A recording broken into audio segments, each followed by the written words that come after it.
The show starts in 10, 9, 8, 7, 6, 5, 4, 3, 2, 1, go. In a world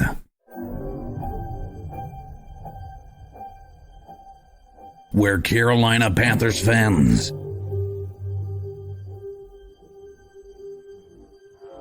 have an insatiable thirst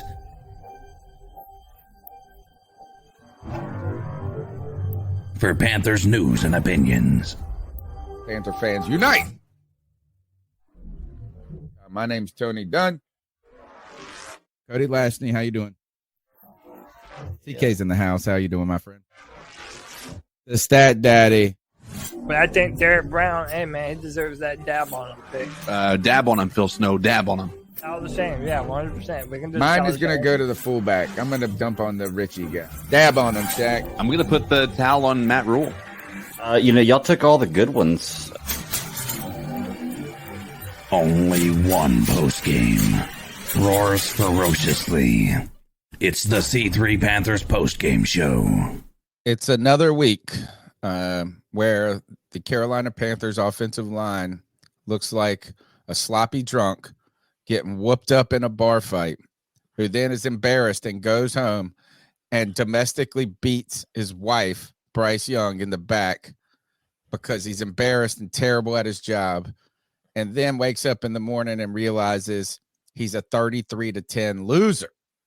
And the Carolina Panthers have lost again. They fall to 1-9 on the season. And this pains me to say this, but we got to do this 7 more times this season, guys. Holy cow, you're listening to the C3 Panthers post-game show. We're here. We call it therapy at this point. We'll accept your copays.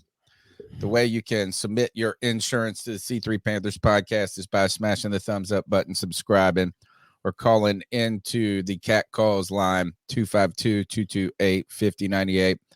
This is your opportunity to tell the world, to tell David Tepper, to tell other Panther fans how you feel. And I'm pretty sure it's not that great at the moment. But what is great is sharing my misery, sharing my sorrow with my homeboy, Cody Lashney. How are you?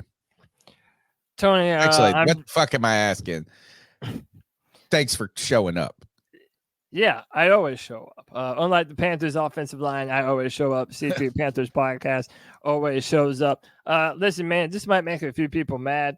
2 things can be true at the same time. One, Bryce Young is not the biggest problem on the Carolina Panthers offense, and not by a long shot. But the other truth is, it is absolutely time to bench him in favor of Andy Dalton, because now you are risking his long-term health and his eligibility as a franchise quarterback in the NFL by leaving him out to die behind this fucking offensive line, dude. It's embarrassing. The whole organization should be embarrassed. Look, there was a time in the fourth quarter where we were only losing by 10 points. It's hard to even say, like, we were in this game for a good majority of the game. And then, Bryce gave the ball away 2 times. That sealed it for the Dallas Cowboys. It was absolutely embarrassing today, man. Hey, man, we're happy to have you all here. We're happy to be a part of this therapy session for you. We're in this together, man. Hit that like and subscribe, and let's do it, y'all. CK, the Panthers continue to struggle to score points or really do anything that is positive, where every time you see one moment where something can go okay, maybe that's a Miles Sanders run for a first down. Maybe that's 3 fourth down conversions on the longest drive in the history of the world, it feels like. It takes the Panthers 72 hours to score 2 touchdowns. It took them 14 hours to score 1 touchdown in this game. Anytime that happens, something immediately follows that seems soul-crushing. Another pick six. And really a fumble by Bryce Young in this, just murderer's row for him. And while I'm not using that to say that to start on a negative note about Bryce, what I am saying is there's nothing that the Panthers do that's good. No. Listen, I agree. I think that when we look at a lot of people are going to try to hang their hat on holding Dallas to 10 points in the first half. This team would have held them to a lot less had this defense not completely failed and had horrible discipline in a lot of different ways. Also, they were letting these really long drives just continue. They weren't letting big plays happen for the most part, but that's a problem. You have the offensive line causing issues, and yeah, Bryce Young wasn't an elevator today either, right? I think that there is so much wrong with this team. One of the things that I said even before we traded up for Bryce Young, I said we have a distinct history of buying high and selling low on quarterbacks. Right now, it feels like that's the case. I am still not on the Bryce is a bust, but Bryce didn't deserve to be traded up to the number 1 overall pick and give away what we did. We have been a franchise under Fitterer who has gotten rid of who number 1 traded for Darnold, gave him a 5th-year option with no evidence that he was deserving of a 5th-year option. We have him then trade for Baker Mayfield. That didn't work out. Then we have just a constant cycle of quarterbacks. Then you make the decision to trade away Christian McCaffrey for basically peanuts with now if anybody were to trade for him from 49ers, they'd be having to get a first-round pick at least to be able to get that guy from their hands, right? But now you talk about trading away DJ Moore. I mean, we have done everything in our power to make this franchise worse, it seems, than it has. And this is different than what we thought the beginning of the year was going to be, right? We're not the experts. We're not a GM. We look at this, as we said, we're fans from the outside looking at this, from rose-colored glasses, like most NFL teams fans are going to. Every year, every NFL team believes, oh, we're going to the Super Bowl this year. We thought that we were going to be at least a much better team than we have been. And clearly that hasn't been the case. And that can only fall back on one person right now, one person alone. And that is Fitterer. And I am not here celebrating the fact that this guy is potentially going to be without a job, right? That's not the place that I have. But I guarantee you do this for 4 years and your current employer, you're going to have a conversation about what's the future of your position in the organization. This is just ineptitude at its highest. And right now we just got to hold somebody accountable, and it's got to be Fitterer at this point in time. There's no reason for anyone to have a job. Let's just put it that way. You could say, and not you, but like you said, is like cheering for someone's firing is some ways feels kind of cringy in a way. We also have press conferences if you want it. But nobody is going to feel sorry for us if we get fired tomorrow. And nobody's going to feel sorry for these guys when they get fired. The number's 252-228-5098. Let's open up with a couple of calls real quick, Cody, and then we'll pull up a presser, okay? And let's see. I want to thank Nervosh for the $5 love bomb. Total record for pick six is Jameis Winston in 2019 with 7 thrown that year. Bryce has 4 right now. I know Kev said 1 more, and it sets the franchise record for it. And shout out to Roosevelt Mungo, 6 straight David Tepper losing seasons. This is brutal, and the Panthers are really good at being bad. Cody, let's take a couple of calls now. So what are your thoughts on catcalling? Yeah, it's pretty you shouldn't do that to somebody. And how did that make you feel? Very uncomfortable. So how do you think catcalling makes the person feel? It feels good, like. Who's that cat sitting in the back corner with his face buried in his nose? Who's that kid that can use one?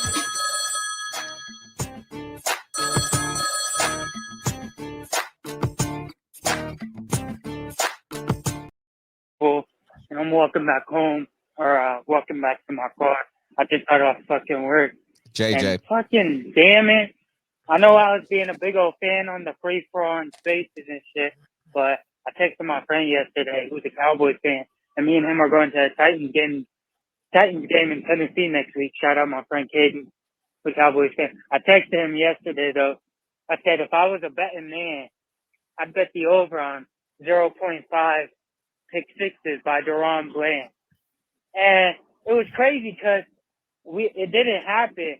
But I was like, oh shit, we got some momentum. We got a touchdown. I thought maybe, just maybe, we could get one stop. They got a touchdown.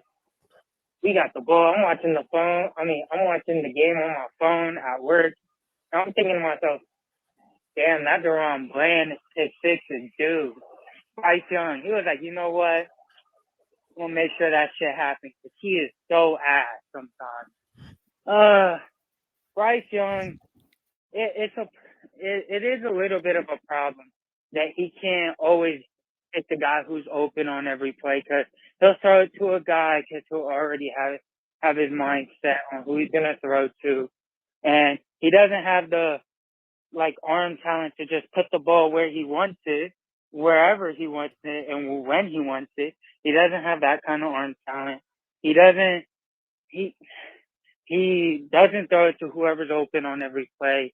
He doesn't read he just can't throw people open either. It just fucking sucks. I get it, Bryce Young's situation is horrible, but it sucks that Bryce Young also can't make a throw off his back foot. It also sucks that he needs a clean pocket every play. And he was able to make some plays on the run today, but it's just frustrating watching this offense. How we have to go 20 plays to fucking score on the Cowboys. 20 fucking plays in a drive. What the fuck, Frank Wright? I get that's what you want to do, but for fuck's sake, that's an issue. And basically, the Panthers fucking suck. I wish we won. Now my friend's gonna rub it in my face, but hopefully we win next week, because that's the goal. All right, we're 1-9. We assured ourselves a losing season again. What is that? The 6th straight? Poverty. All right, we're fucking poverty. We need to get our shit together after we fire Frank Wright and Scott Fitter this off season. All right, and we're gonna win next week, 2-9. Please, I need my first W in person. All right, keep on it. Thanks, Brandon. Was it Brandon Sampson for his super chat? He says, I'm now looking forward more to the podcast than the games, fellas. Our offensive line is so bad, I don't think anyone can succeed. Thank you, Brandon, for the $4.99 donation. I'm glad someone's looking forward to the post-game shows, because I don't know if I necessarily am all the time. JJ, some good points in there, and Bryce Young just getting murdered back there today. The offensive line is so bad. I don't know why it's even so bad. I don't even know how it can be so bad. I don't even know how you can be an NFL team, and this is the most talent deficit team I've ever seen for the Carolina Panthers. About to ask, do you think this is the worst offensive line that we've had in the past? Dude, I think since I've been a fan, it's probably the worst I've ever seen it. I think it's hard to argue otherwise. Bradley Bozeman got pushed on his fucking ass like a 4th grader, dude. Bradley Bozeman has been a liability. He had side mollywop in that one play that was just unfair. DeMarcus Lawrence just came in and just he said they do that usually on run plays where they try to knock these guys off, and poor Bradley just sitting there, boom. He just got taken out of the play immediately. By the way, I'm pretty sure DeMarcus Lawrence is 50 pounds less than Bradley Bozeman. Bryce, that one just. Y'all want to hear it? Yeah, pull it up. I guess I really don't, but yeah, why not? You've brought it up twice, so I think you want to hear it. I sure fucking do. It's a great play, and again, for me, obviously, you got to make a better decision, better throw. So that's on me. And then also, good play, but obviously can't make that happen. So appreciate you calling for Purple. Tempo early in the games is something you guys talk about throughout the week, and how comfortable are you doing that, not only late game but in game?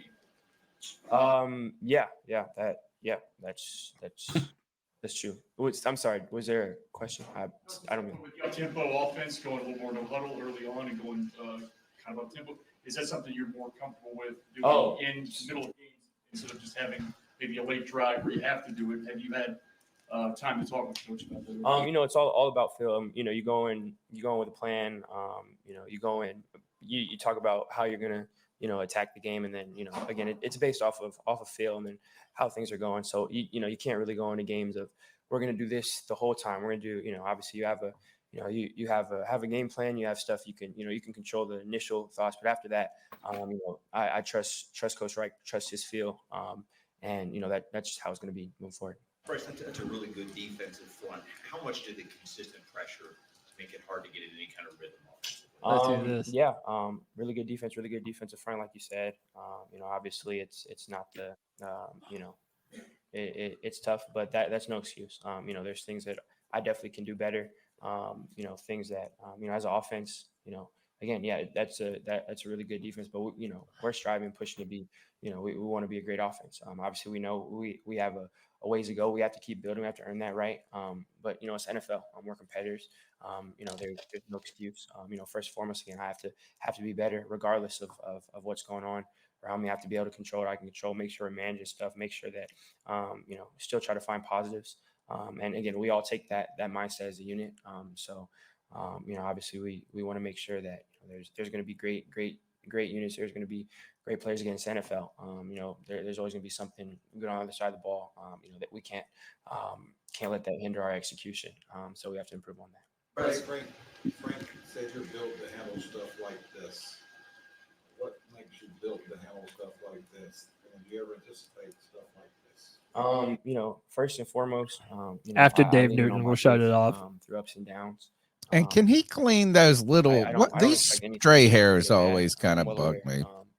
I believe God. It reminds me of dust hanging off of like a broom. What happens, that's out of my control.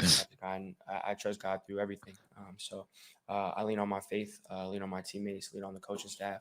And yeah, of course. And I talk to my dad a lot. I wish he would go back to the when he twisted his hair up. For me to know, not for me to. I thought that was dope.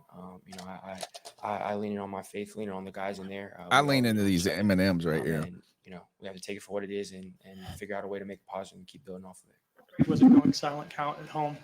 All right, last one. How strange was it going silent count at home? Obviously different. Cowboys fans, they travel well, so respect to them for that. But again, it's a circumstance. We do that half the year anyway. It is what it is. Again, it's a circumstance that we have a ton of snaps. It is what it is. That's Bryce Young's good phrase. You can probably rewind to get to the right one. I mean, you could. My thought is, I just wish he would say what he wants to say. He keeps on getting close, and then he backtracks and said, "I got to be better. I got to be better." Like, I just wish he would say the thing that we all know is true, and that is, I have to play better, but so does everybody else on this offense. And he just refuses to. And I get that you want to take accountability, but I feel like a leader isn't just somebody who continues to just exist in the exact same situation. I think there has to be some ball breaking, and I think Frank Reich needs to do it. I think against Bryce Young, I think that Bryce Young needs to be able to acknowledge that it's not only him; it's this entire team that needs to work harder. That needs to find a way to make things work when odds are not going in their favor. It's just an absolute. I get that they're taught that, but I don't feel like a good leader, even though he does a lot of things that you want a good leader to do, like having these meetings with the offense and what have you. I don't think that a good leader just sits back and says, "It's all me." Yeah, I mean, this is the whole reason I can't even be like, why listening to these things is even interesting to me. It's like it's no benefit to it. And what can you truly even say at this point? I mean, I would just go up there and say, we suck. We suck. Yeah. This is the worst fucking football team I've ever seen. And you know what is it's crazy that the guys are out there still kind of playing hard in some cases, but I think everybody from Frank Reich to the players look defeated. Yeah, but again, I mean, the defense for most of this game, they kept us in the game until they do dumb shit. Yeah, but again, Deshaun Williams. But the margin of error is so small when your offense can't move the ball 5 fucking yards in 3 downs. But that's how it's been all season, Cody. And that's actually our team. The margin has been so small, period, with the talent we have on the team. You know what I'm saying? With all the newness of the play. We weren't ever going to be in a luxury position to make mistakes. And that is turnovers. That goes all over the place. Yeah. I mean, and so we got to think about how many drive ending penalties we have. You know, like it just not even drive continuing on the defense, drive ending. How many times on 3rd down and short we got a false start, right? Like there's only, I know, again, Greg would go crazy if you were here. Like there is a large part of what we're seeing with the lack of execution and the absolute horrible ability to not be having stupid penalties. It falls on coaching. Like this is clearly not a well-coached team. Like I love a lot of the players on this team, and honestly, like a few people I love Frankie Louvu. Many players on this team. I love Frankie Louvu. I mean, there's some people I like. JJ Jansen, right? I mean, there's some people on this team that I think are good players that are in a really bad situation. And right now, I as a Panthers fan who loves these players in a lot of ways, like I'm just like they need to go somewhere else. Like this isn't it. The only player that I love is Frankie Louvu. And then that's probably, I don't know. That's probably my favorite player on the team right now is Johnny Hecker. Yeah. How about that? I mean, but like, I don't love anybody on this team. I mean, yeah, I mean, Louvu's a fun story. It's hard for me even to love him at this point because nothing good is happening. Right. No. You know, you're like, I mean, I do. I think like I think he is playing incredible. I think he's probably the best player on the football team right now. Him and Derek Brown, I guess. Who was it that you said? Who's the first one?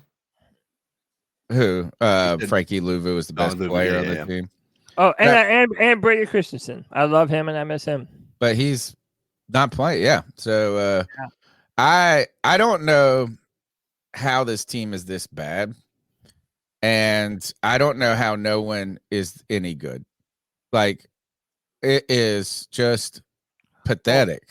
Can we say this? If Fitterer is not fired this week, if I'm not going live sometime this week to do a reaction stream to Scott Fitterer being fired, then I can't lie on this podcast and tell any fan that they should have hope for anything to change anytime soon with this organization. I mean, you move up for an undersized quarterback that is supposed to be light years ahead of everyone else in terms of reading the field. And every single game, he is missing wide open wide receivers. And by the way, don't get mad at me. I'm not making shit up. We literally do an all 22 film review on the channel every week where I display the amount of people that are open. And I'm showing people the offensive line is terrible, which is leading me to think that Bryce is playing a little bit shell-shocked. And listen, I don't even want to be too hard on the defense because considering all the players that were missing, like there's still no J.C. Horn. You don't have Jeremy Chin. There's no Shaq Thompson. Like everybody's just fucking hurt all the time. And yet they're still keeping us in ball games. This is the most inept offense that I think I have ever laid my eyes on watching an NFL game. And I've seen some bad ones, dude. We've all seen some bad ones. We've had some bad ones. But if this doesn't rank up there with the worst that you've ever seen, bro, your time watching ball goes back far before mine. All right, let's take another call. Yo, what up? I had to get 2 scoops this week because I'm going to the game next week, like I said in my last call. So I wanted to say, this is as long as the Panthers win, you know. Unlikely scenario already. But if the Panthers manage to get a win on the road next week against the Tennessee Titans, I do want to say, Tony Dunn, I know I was able to butter you up last week a little.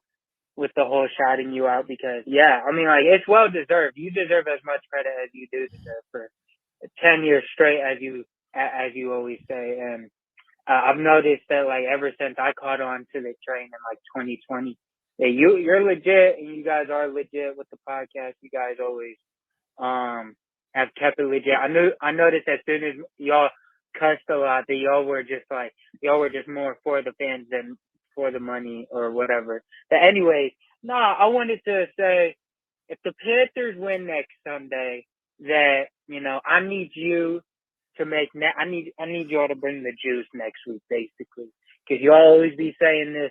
Y'all want to make the podcast about when you envision it for when you are at the game and you are all with the boys driving home back from the game after a Panthers game.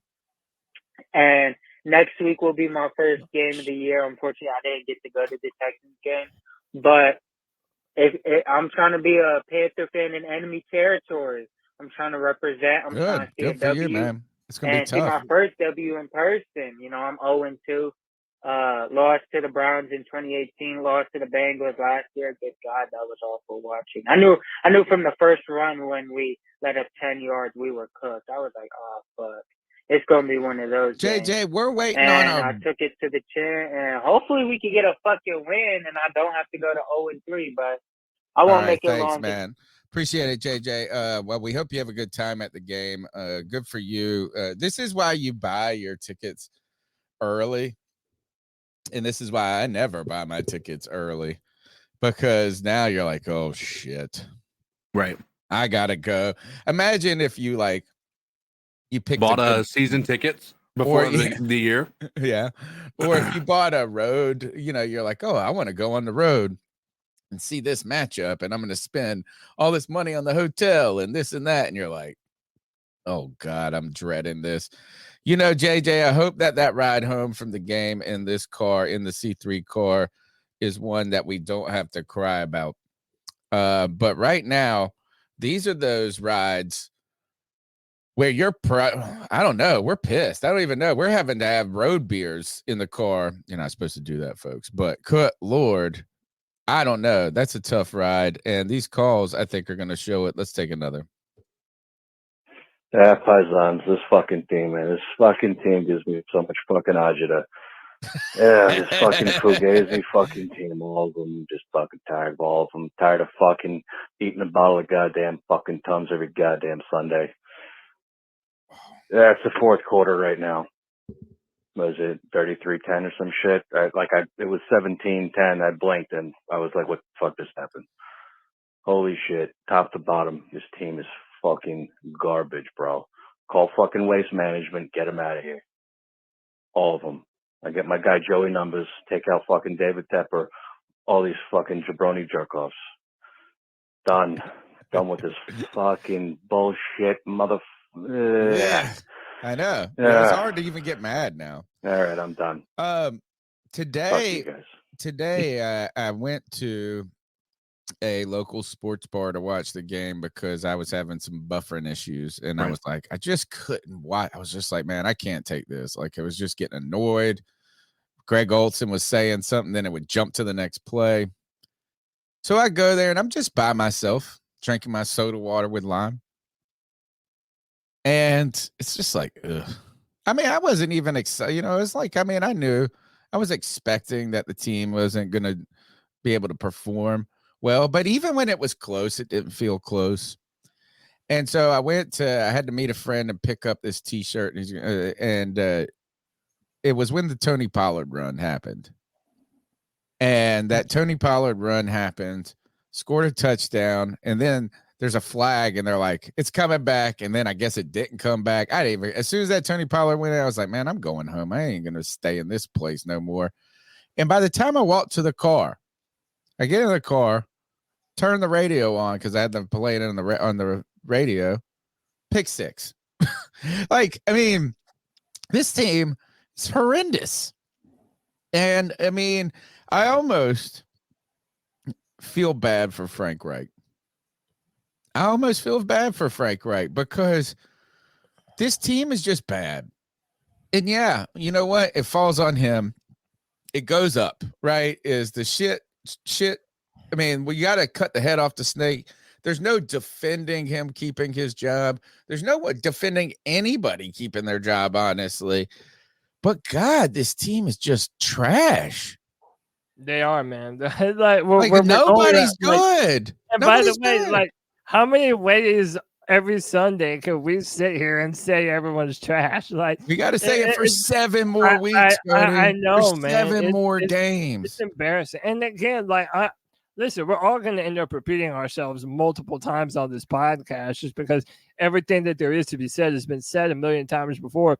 But, dude, the hill that I'm dying on, and I'm going to continue to bring it up, and I don't care who I start to annoy with it, it's time to bench Bryce Young. It's time to bench him. You are risking his future health by leaving him behind this dog shit O-line with a lame duck head coach and a lame duck general manager. What happens if there's another situation where he gets hurt at the end of the year and then he's going to end up missing time going into next season, even lessening the amount of time that you have to evaluate the quarterback that you traded Christian McCaffrey, DJ Moore, and the 2024 first overall pick to go and get? You have to bench him for his own health, for his own safety. You have to protect your investment. And how about for his own mental health? It's time to bench Bryce Young, man. I was sort of split on this just a week ago when we were having the same conversation. I thought there were arguments for both sides, right? Is CK, I believe, weren't you in favor of sitting Bryce Young for protecting his health? Yeah. And then there's other people too, and I kind of have been of this, is I wanted Bryce Young to start this season. And even if it wasn't a good showing like this, for him to learn on the job, because that's where the real learning takes place. But after watching this week and really watching throughout the season, it's like, what are you learning? What can you learn other than to like be bad? Dude, you can't like right now. There is no benefit to having him out there. Like, here's the thing. I agree. Your belief is that this guy can process the field. Like, number one, he doesn't have enough time. There's not many quarterbacks in the league that would succeed. And even when he does have time, he's so fucking terrified that he doesn't have time because he's playing because he knows he's going to get murdered. So he's not able to do anything but keep the field short because the time to throw the ball has to be so quick. He's not able to get through his progressions because of, some might be because of the pressure, but a lot of times it might be because he's feeling a fake pressure because of what he's used to all year.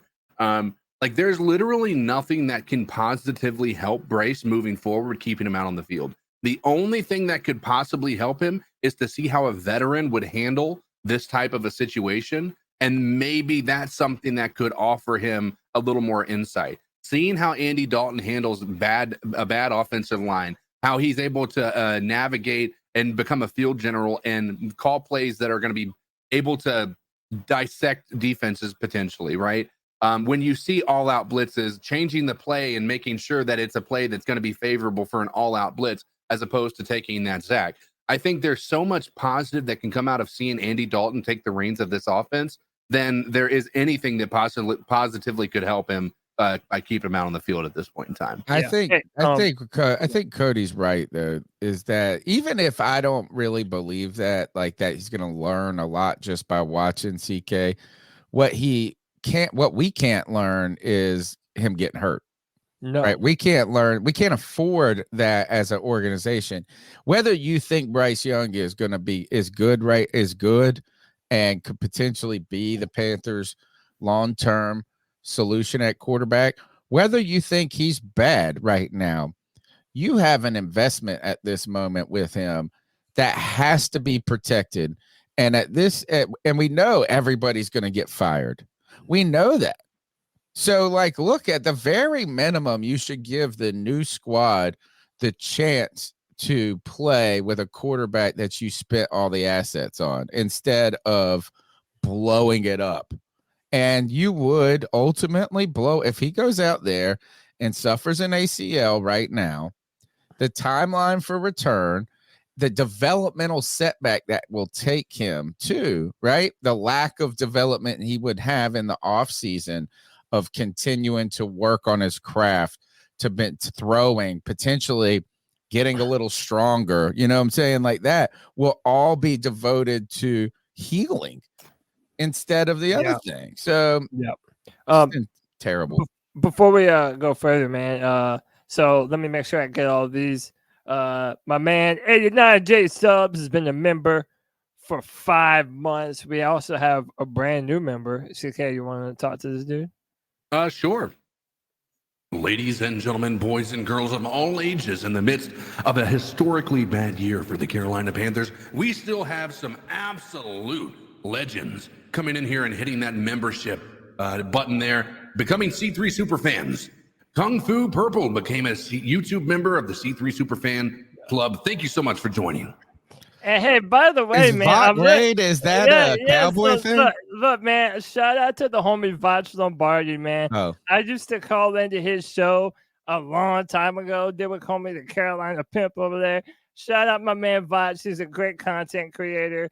And welcome to all the Cowboys fans from Vach's show that are joining the stream. We appreciate it. Come on in here. First is I like the Vach raid alone is not annoying. I generally find Cowboy fans to be some of the most difficult to be around here in Eastern North Carolina. And I was telling you, I was at this, and I didn't even you probably didn't even know I was a Panther fan other than today, I wore my oldest Panther shirt possible. It's like the 1996 shirt. This is old stuff right here.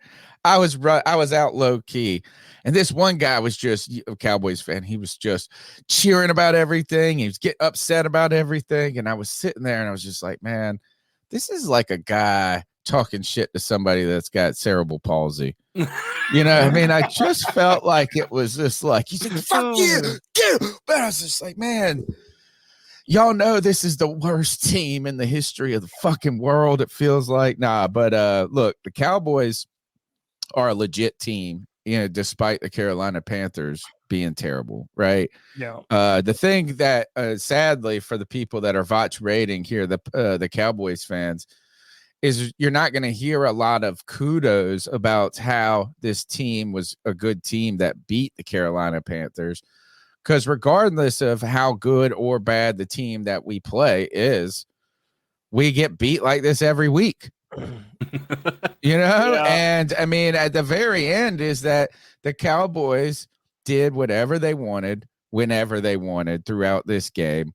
That defensive front, which is a really talented front, did exactly what it was supposed to do, what we anticipated it to do, and it probably did it even better than people, I guess, anticipate. They didn't have to blitz. They didn't have to do nothing. They just beat the shit out of the Panthers offensive line. They also have one of the best players in football, Michael Parsons, dude, who was literally a blitz, literally going through our paper mache offensive line like it was absolutely nothing. Well, they just lined him up in the spot that they wanted to attack every time. It's like, hey, you know what? It's third down. Put him over put him in the interior, then it's like, hey, it's this different down. Put him over here. Yeah, they just used him like a surgical tool. And I can't tell you this, Cody, what makes me mad about that more than anything is I'm sitting there going, this guy could have been a Panther. Oh, yeah, a lot of those players could have been a Panther. But also, shout out to DeMarcus Lawrence. Like I said earlier, made Bradley Bozeman just look dumb. Hey man, they did their thing today. They're a legitimate contender, I feel, in the NFC, man. As much as it pains me to say, but again, shout out to big homie Vach Lombardi, man. We appreciate any new viewers we got. Hit that like button and hit that subscribe if you're trying to hear some Panther content. But also every Friday at 7, you're allowed to come on the show and talk with us, man. Be a part of it. Real quick, these super chats I was trying to get to. You're only as good as your owner, as it shows in all NFL teams. Tepper's hundreds of decisions are catching up to the team. It's going to get worse. Jay Thomas with the $9.99 says the level of disrespect. Jerry Jones announcing their Ring of Honor on our field with our stadium with Cowboy fans. How do we allow this? I don't know, Jay. What are we supposed to do? There's no way to. There's only one way to stop it, and that's to be good. Tepper can't say anything. Like, Tepper can't stop it because the reality is the Cowboys are a revenue generating machine. Like, when you talk about the amount of people that are willing to pay a tremendous amount of money to come into the Carolinas, stay in the Carolinas to watch a team like the Cowboys come in for almost a guaranteed win, you're going to have people coming in troves, dude. Absolutely. One other piece to that I want to make, and I listen, I want to say I'm so happy that Tony Pollard got his first touchdown he was able to score since the first week of the season. I've had him on my fantasy league all year, just waiting for another game of him to get a touchdown. And I knew this was the game to do it. He was able to come out and do it. I'm very happy that our defense has clearly got some issues. And so as of now, I think being a Panthers fan is a tough thing, but I am surrounded by Cowboys fans in my neighborhood. You know, I would say the Cowboys didn't even play perfect today. They didn't. You know, they beat They didn't us. have to. It's kind of like where you. It was a 10-point game in the fourth quarter. Yeah, but I mean, but did it ever feel close? Well, no. Like once you score that touchdown, first it's a 10-point game in the fourth quarter because it took you an entire quarter to score a touchdown. And this is how every touchdown drive has been for the Carolina Panthers this season. Remember it's like 95 yards, but it takes 12 minutes. So, I mean, it was just like this, is that once they got the ball back, you're like, oh, I mean, we're going to have to try to get the ball back again and do another 10-minute drive. It never felt. Did you believe at any moment that the game was truly close or winnable? I didn't feel that way. I mean, when you got that really long drive that was, a lot of fourth downs. Plays. Yeah, it was plays. like 8 or 9 minutes off the clock. And our defense had, outside of the mistakes, had played decent, right? Enough to be able to keep the Panthers in it and not feel like it's a blowout.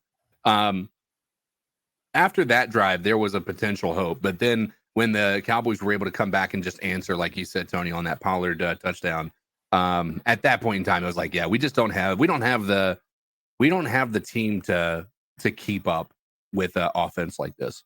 We don't have a team to keep up at all. I don't care if it's 7 points, 10 points, 3 points. Like, the only way this team is going to win is to play from ahead. It feels like, I guess you could say, well, they weren't ahead when they played the Texans, but man, this is uninspiring as a football team.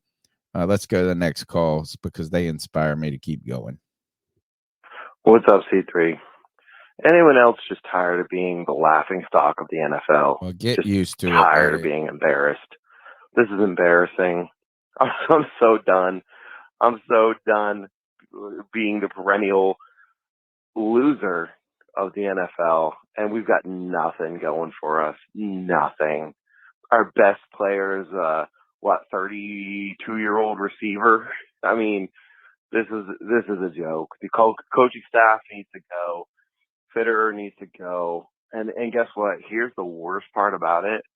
There's no short-term fix to this at all. We are stuck with this mess. This is a 5-year tear-down rebuild. I don't know why they didn't rebuild at the trade deadline. Why did we hang on to every valuable piece we had when we were 1-7? Where's the long-term strategy of this team? I get Brian Burns is a stud. I get you don't want to have to trade him, but my God, did you want to have to trade Christian McCaffrey? Where's the difference? You traded McCaffrey when you had to, but you hold on to Brian Burns, you hold on to Derek Brown, you hold on to Adam Thielen. Like, was there no offer on the table for this guy? I just don't understand. This is a mess. It's a shit show. and there's no short-term picks.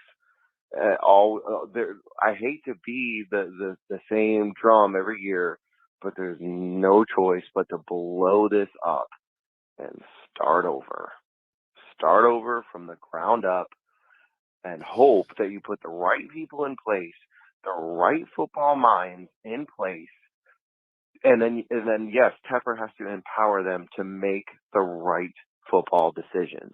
Get out of the way, own the team, hire somebody to do the job. And if you hire somebody like Fitterer, who you think's going to do the job, and he didn't, not even close. This year, I swear, was just the fact that man got one more year, and this is the product he put on the field.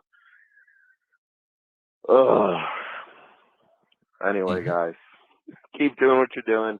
Keep pounding, and try to get some sleep, because nothing will make you feel better than a good night's sleep. Oh, man, we're going to need some rest. We're going to need our energy for the rest of the season. A couple of super chats here. Eric, $5. Thank you very much, Eric. He said, we are an offense, a defense, and special teams and good coaches away from being Super Bowl contenders. Oh, man. Yeah, I don't even know if we've got. Oh, can you throw in trainers, scouts, all of that? And also, my bastard son with $1.99. He said we are Cody's fantasy team. He's such an asshole. That got me tickled, man. I ain't gonna lie. Such an asshole, dude. Do you want to know how bad it is, though? Is the Carolina my fantasy team or the Panthers? They're both pretty fucking abysmal, dude. The Carolina Panthers. Let me tell you this is on their page right there, their YouTube page 2 days ago. We're going into Thanksgiving week. It's a turkey giveaway with Shy Tuttle. It's a video the Panthers posted. It's got him and this little girl up there. So look, this seems like a heartfelt video, right? Crush the algorithm in a way. It's only 2 minutes and 53 seconds. Perfect YouTube video. It has 630 views. 630 views. What the fuck, dude? There's a YouTube short they put up, and this is from 2 days ago as well, a Panthers throwback. And I think it's Romo throwing pick 6 in the Thanksgiving game. It's got 3.9 thousand views. It's got under 4,000 views. The Panthers team is so bad, the YouTube algorithm even knows it. That's some crazy shit right there. Let's go to another call. Gentlemen, I think we have to give the Bat Daddy boy toy credit. So, Bat Daddy, take your Thor comic book sledgehammer and pump it in there, thrust it, that you were right all along. Let's face it, Bryce Young, he is not big enough, he is not strong enough, he's not tall enough to succeed in the NFL. And so the Bat Daddy, he was right about it too. We should not have drafted this guy. We should have gone with C.J. Stroud. C.J. Stroud, he's balling, and he's winning. And I think for Cody, he was for taking C.J. Stroud until the cognitive test results came out.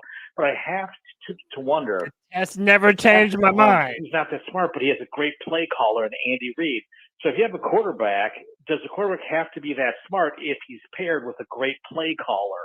You just have to run the play. If it breaks down, either you throw it away or you improvise and go on instincts. So, gentlemen, what are your thoughts? And as I hope that you guys are able to make it through the rest of this just positively dreadful season. Bye-bye. Yeah, I don't really care about CJ Stroud at this point. And he is right now going to be Offensive Rookie of the Year. He's in the argument and the running for being MVP. And I know that they don't give the MVP to rookies, but like the way their team is performing. Look, D'Amico Ryans is going to get Coach of the Year. 100%.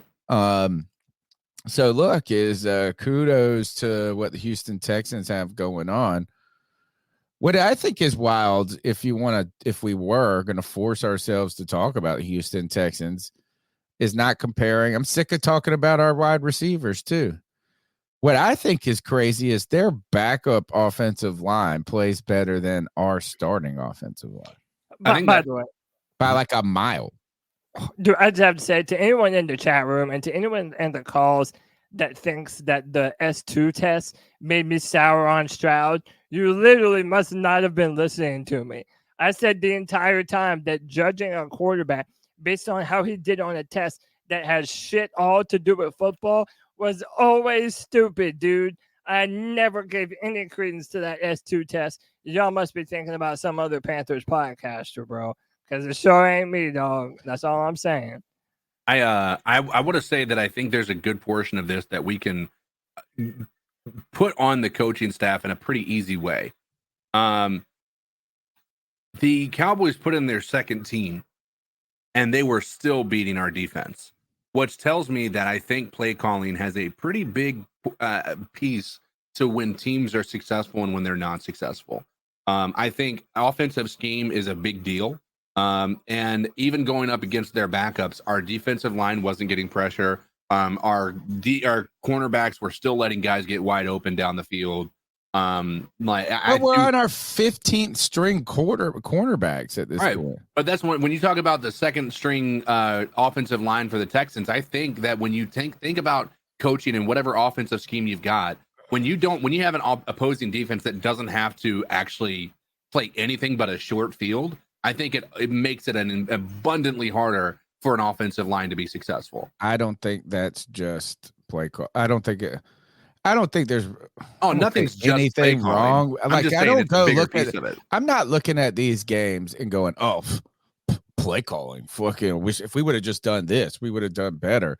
I just think it's like this. We just suck. We suck at the plays we call. We suck at the plays we don't call. We're getting just beat up in the trench. You can't win in any football game if you can't win the point of attack, at least occasionally.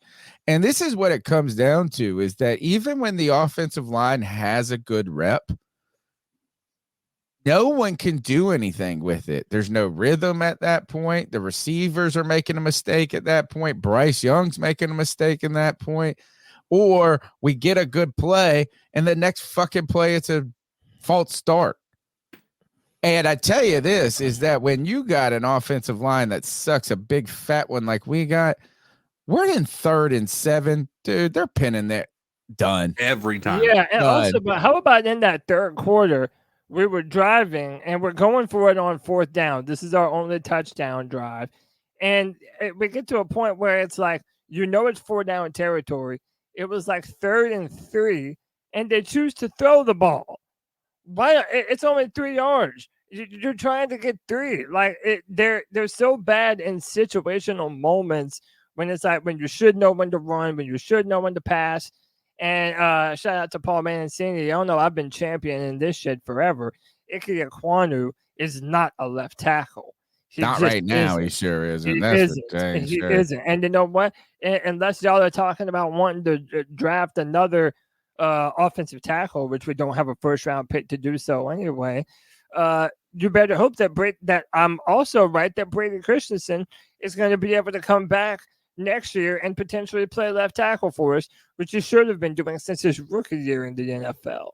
Now we have to hope that a brand new coaching staff is going to be able to make that call instead of continuing to try and fit a square peg into a round hole by making Icky play left tackle. He can't.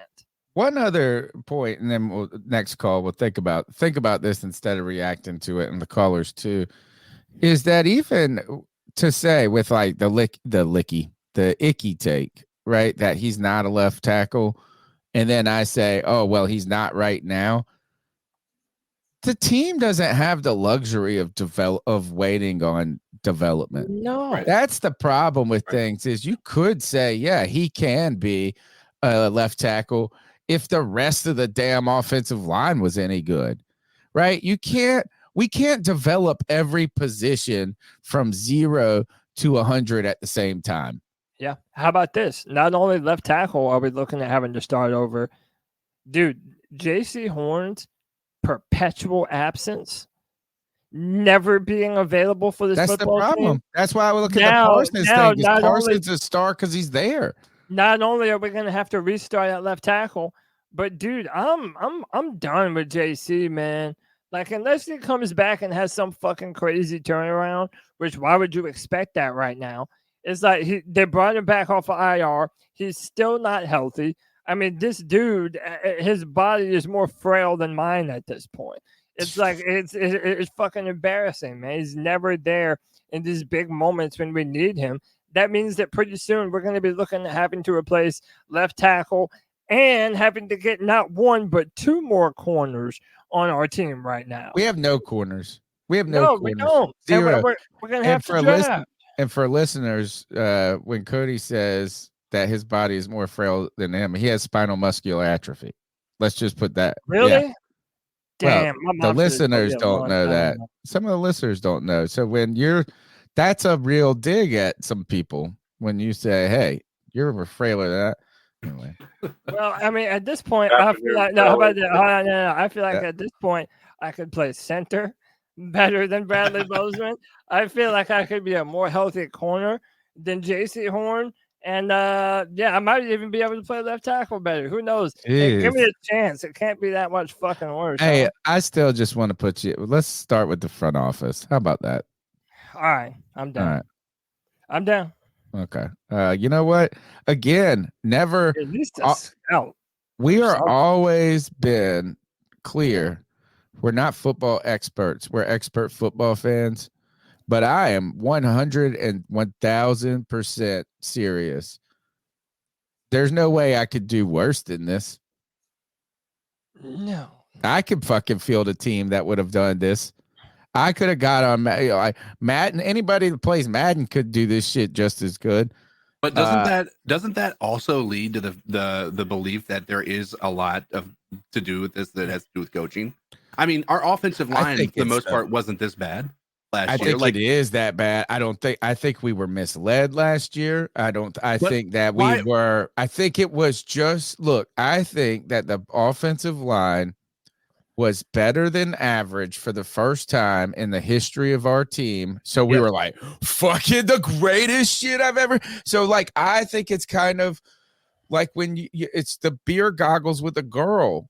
But that's my point is even if we were able to be above average as an offensive line, how do we go from above average to being bottom 3 in the entire NFL? I would say we were slightly below average. I know statistically people would say, well, you get injured. Well, we got one injury right now. You get injured and older. You get Corbett. You haven't had Corbett healthy, and you got Brady Christensen's hurt, and you got older. Well, it just feels like to me the difference that between this year and last year is we were able to adapt and have a game plan that was tailored to what we had on the field. It doesn't feel like we have that now. We don't have a game plan. But we don't have those players anymore either. We don't have those running backs. We don't have those quarterbacks. We don't have I don't know. Look, CK you're right. There has to be the coaching is part of it. It's a large part of it, but I think the players suck. That's what I think.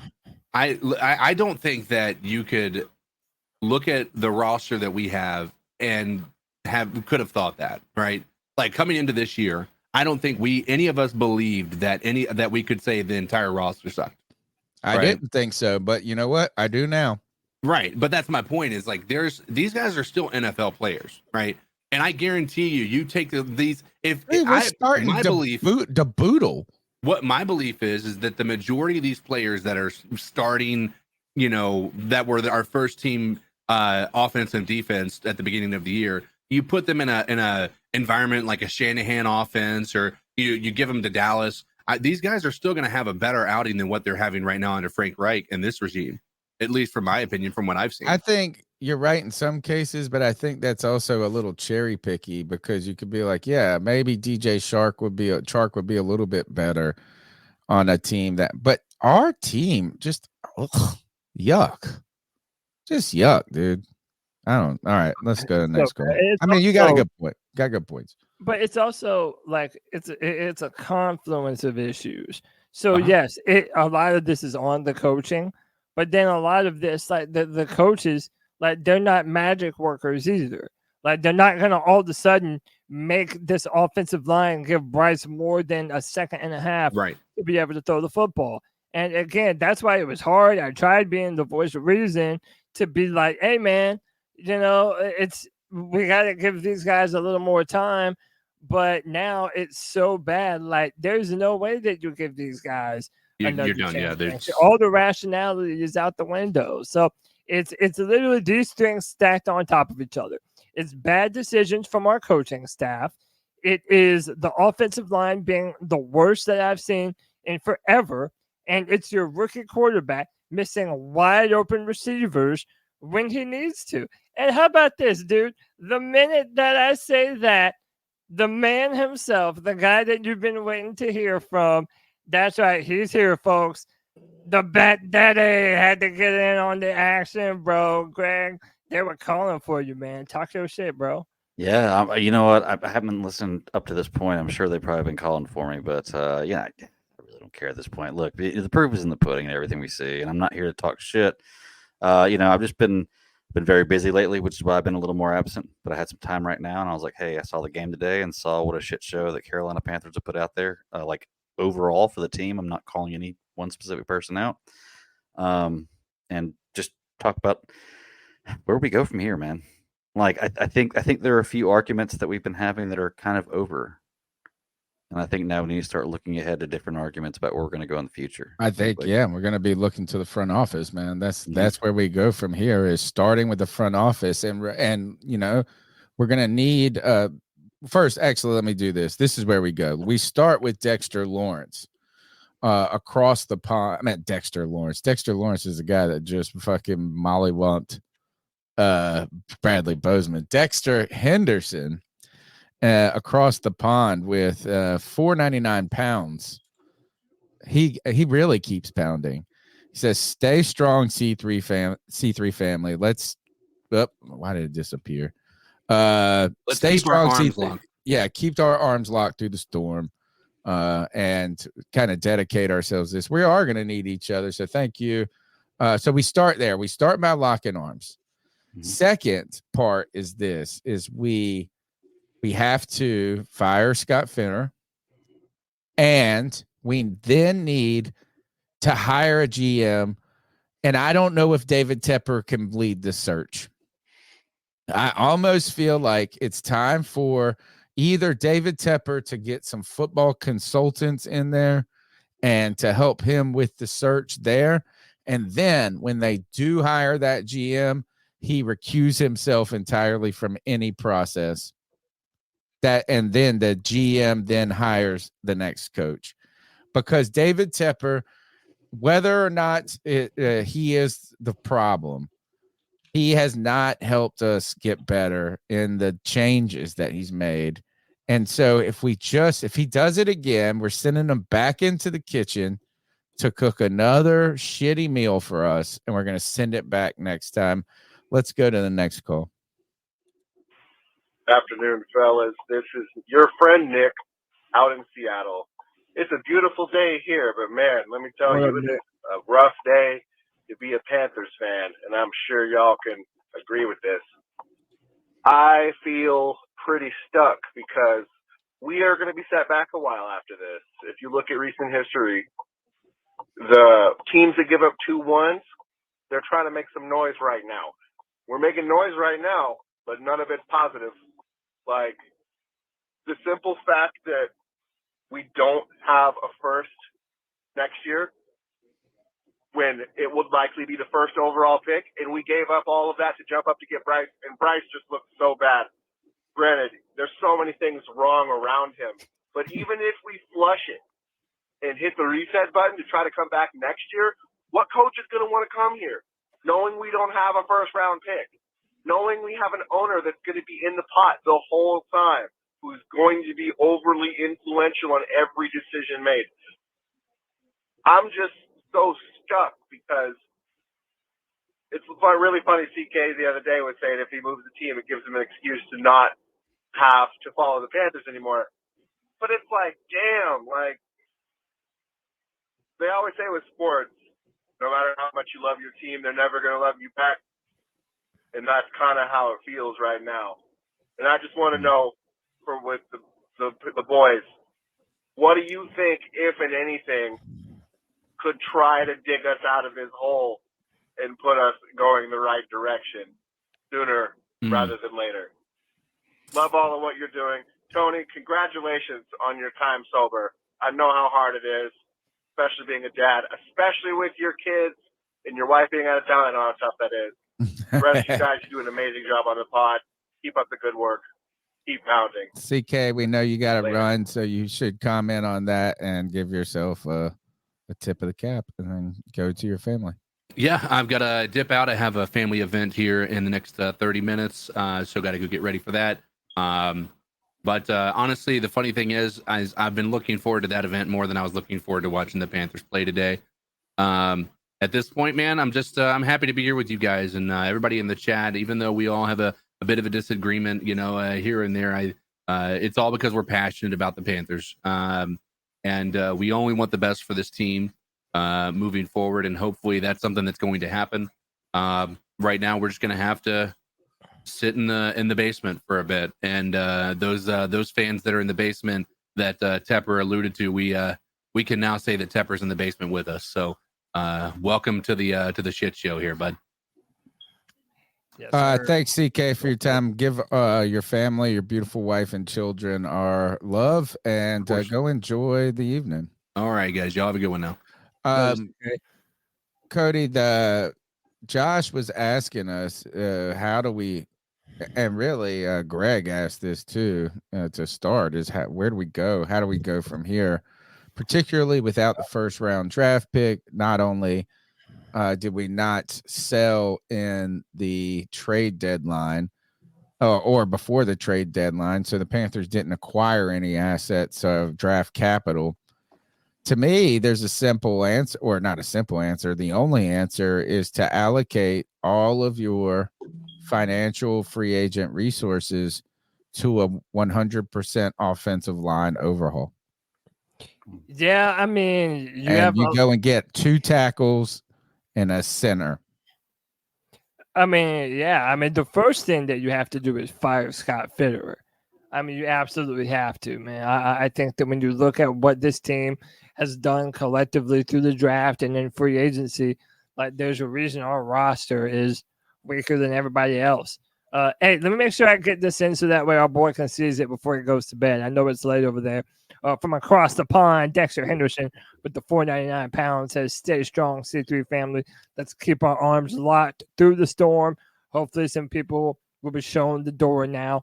We need changes. Keep pounding." And yeah, I mean, the thing that I would do effective immediately, and I'm hoping that we end up doing a live stream covering this, is I hope that they fire Fitterer. If you don't want to fire Frank Reich in the middle of the season, David Tepper, to save a little bit of face, fine, do it. Let them ride out the season. But you need to fire the guy that's been your general manager for 3 years now? Like I said, continues to fail in free agency. He doesn't draft well. We're still wondering about his first round picks in Kemba Kwanu and JC Horn. And I mean, we're still wondering about Bryce Young right now too. So in my mind, if David Tepper wants to show that he's doing something to make changes, then yeah, you need to fire Scott Fitterer effective 2 weeks ago. Well, I think I don't disagree that Scott Fitterer needs to go. I think that people need to take the realistic approach to this and kind of look at this like at this point where we're at right now.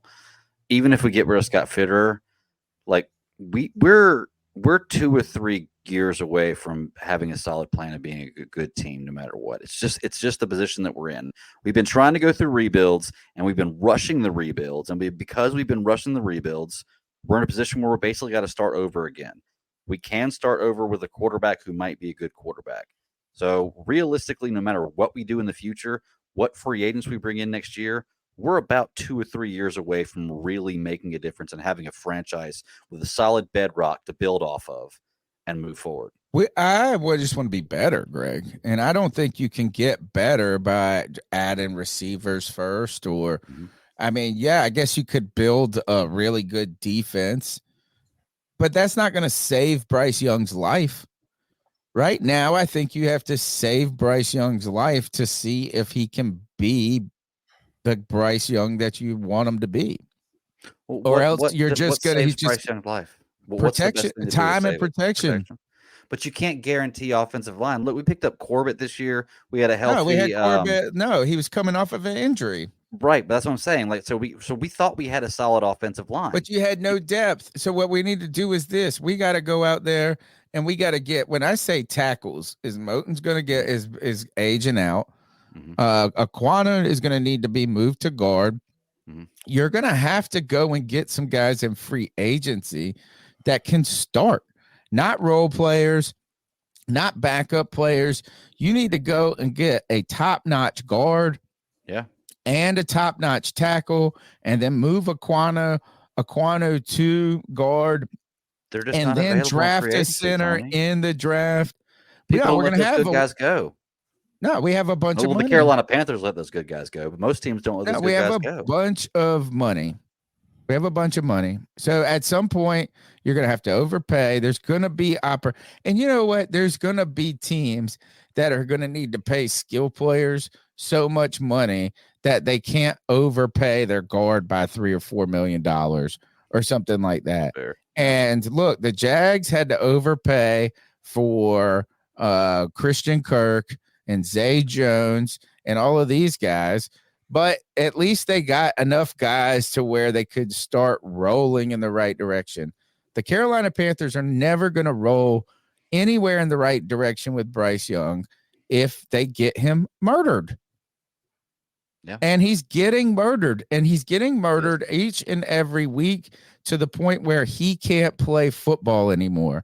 You're going to do to him what the Texans did to whatever fucking Carr it was. David Carr. Like I said, the Panthers will fail him before he fails the Panthers. Right. But you won't ever. So there's no sense in doing those other things and then getting him killed. And then just next year having to start with another quarterback and a draft and doing it all over again. And you still don't have just build the fucking wall. Just build the wall. I don't care if the defense sucks. I don't care if anybody's look right now. The defense sucks with sucky players, but they're not even the suckiest part of the team. I'm telling you, this is like you know what you want to pay. How about this? Is I would much rather overpay a guard than I would rather than pay. I already forgot it. Brian Burns. Sorry. Sorry. I just been like this, and that's not a shit. I'm not trying to even shit talk Brian. Nope. I would rather have a defense that looks like the defense we got right now than to have an offense that we have right now. God, let's take another call. Podcast brothers, how y'all doing? I'm so glad that game is over. That game was horrible. We didn't even look prepared. And I'm telling you, man, if David Tepper don't fire somebody soon, then I don't know what the hell is up. Fire Frank, man. I'm telling you, man, these players, he lost the locker room weeks ago, my personal opinion. You know, the offense played like shit. Our defense is fucking shit. Our defense, to me, is fucking horrible. You know what I'm saying? When Double E, Evero, whatever his name is, I call him Double E, whatever. Hopefully after this season, he goes somewhere else, man, because that 3-4, that shit fucking sucks, man. We are not built for a fucking 3-4, man. Every Panther fan knows that shit. We're not, man. And offensive line, we need to reconstruction that shit, like for real. They said Bryce 7 times today? 7 times, and he threw an interception return for a touchdown. Come on, man. We are better than that. And David Tepper, you have to do something, man. He has to do something. I'm saying fire fucking Frank. I don't give a fuck if we got to pay him for the next 3 to 4 years. I don't give a shit. Get Frank the fuck out of Carolina. And the GM, and the damn offensive coordinator, and the damn defensive coordinator. This team, we are in trouble. I have not seen us look this fucking bad since 2001. That was the last time I seen this team look this fucking pathetic, man. It's just a fucking embarrassment to the organization and us as fans. So give me your thoughts on that, y'all. Keep pounding. Yeah, is this team the worst Carolina Panthers team? ever. And right now they're on pace to be. Yeah, it's tough to say, man. It's hard to call back those years before with what was it, 2010. We got yeah. 2010 and 2001, and it's hard to remember the 2001 team for me. They were also a 1-15 team. Yeah. This team right here has the potential to be the first 1-17 team in franchise history, so to actually lose even more games. 18 weeks, 17. Yeah, thank you. 1-16. But I don't think they look competent in any place. Not at all. They have flashes and moments where they have maybe a good drive, but like, look, did y'all realize their touchdown drive was 17 plays, 70 yards, almost 9 minutes? Yeah, 17 plays, man. That is, I know it's going to take us 2 years to score 21 points. Yeah, and I'm not trying to take away from the fact that they had a touchdown drive, but it's only this one drive we're talking about right here. They look like on absolutely no level of the game at all they are equipped to play in the NFL at this moment. And that's our special teams is okay. My favorite player is Johnny Hecker. My favorite player on the team is the punter. That's some fucked up shit if you ever say that in your life. That makes you want to drink. Yeah. What's going on, C3 family? D, Sanford, North Carolina. What's up, D? Shout out to Tony, Cody, CK, Greg, Panther, Pickle, Muscle, Marinara, G, Baby, the whole C3 What family. up, D? Normally when I get on these calls, I really try to be optimistic. I try to give you, like, a bright spot, and this isn't really that call because somebody's got to get fired or somebody's have to get fired. I had already told myself at the beginning of the week I held from calling in on Tuesday because in my head, if we got our heads kicked in or we came with a very anemic performance, somebody was gonna have to go. Me personally, I've never had a problem with losing. If we're fighting and we're competing and we're showing growth, we ain't had that. We laid down. That first half, I had hope. I mean, the defense was decent. No offensive production, but then I would see little flashes in the run. Right. Then the false starts come, of course. Then the blitz like every third down. Michael Parsons could do whatever he wanted to, however he wanted to.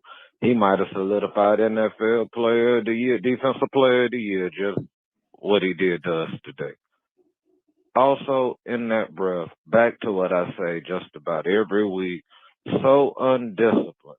When we were still in the game, the personal fouls, which was like 3 of them, and I'm sitting here like, this is absolutely ridiculous. But at this point now, I didn't want to go back to stripping it all down again as far as coaches and so forth and just the GM, but I burn it to the ground. Burn it to the damn ground. All right. We got a quarterback that can't stay on his feet. When he do got time to throw it, it's too high, it's overthrown. He's just not it. He's out of his groove. We bought a lemon at running back. Oh my God. And on top of that, where's Noah? We need Noah. Has anybody checked on Noah? Is Noah okay? Somebody let me know. But yo, I still love the community. I love the podcast. I love to get that off my chest. I'm still the greatest podcast for Panther football and any football is the C3. I love y'all. Look, another week part of the course. We love you too, man. We love you. This D and Sanford always bringing a great call. And yeah, is to be honest or about this is no one really, not a single Panther fan expected the Panthers to win this game. No. Thought the Panthers were going to win this game. And nor should losing this game be a single determinant of anything. But this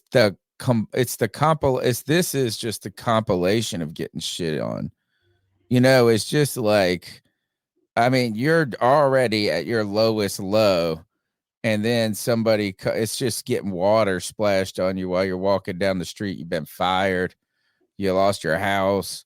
You brought a car, and you're driving down the street, and you're just walking, minding your own business, and a car comes by and splashes water on you. I mean, it's just, gosh, we are at the bottom. But I would like to point out to this is, do you remember that moment? And people have been referencing it in the chat, that David Tepper said, some of these fans need to get out of their basement and stop tweeting in their mama's basement or whatever. Nah, David Tepper, we decided to sit in the basement and let you come to us. Because you brought this whole fucking franchise to us in the basement.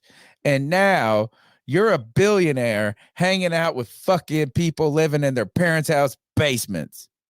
Take that. God, you fucking shithead.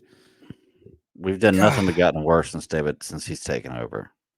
He has to recuse himself after the GM process. He has to recuse himself, and he better get some other people in that room when he's hiring that GM that have hired a GM before. He needs to consult with former owners. He needs to consult with he needs to get some fucking GM, like, you know how they have those committees where they'll go and get consultants. He needs to get Tony Dungy in there. He needs to get Bill Parcells in there. He needs to get some people in there that are on that fucking committee with him that will tell him to shut the fuck up and listen. Yeah. And then he's got to hire that GM. They're going to hire that GM. And then he needs to say this: I'm going to go on a year-long trip around my fucking yacht. Fix it. I'll be back next year. Yeah. And I'm not going to. Hey, shout out to Jeffrey Swan in the chat. Says, I'm a retired veteran and this podcast keeps me going. I'm a diehard Panthers fan since day one, and Jesus, I'm so pissed. At a loss for words with this team. Very depressing, man. Well, listen, at this point, the C3 Panthers podcast, we take pride that some of you still watch the Panthers just so that y'all can react with us at the end of the day, man. 275 people strong right now. We appreciate y'all, man. And listen, we want you to be able to vent. That's why the C3 Panthers podcast is for Panther fans, by Panther fans, man. Call into the cat calls, 252-228-5098. And every Friday at 7 p.m., we do the Friday free-for-all, man. We know this is hard times for Panther fans and what you're going through. But you're not going through it alone.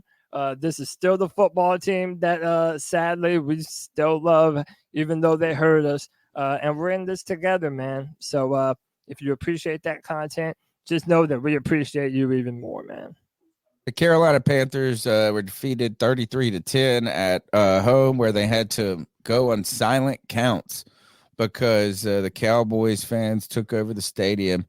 Their number one draft pick completed the day with 16 completions on 29 attempts, 123 yards total passing. A 20-yard longest pass was his longest one of the game. One touchdown to Tommy Tremble and one interception that was returned for a touchdown.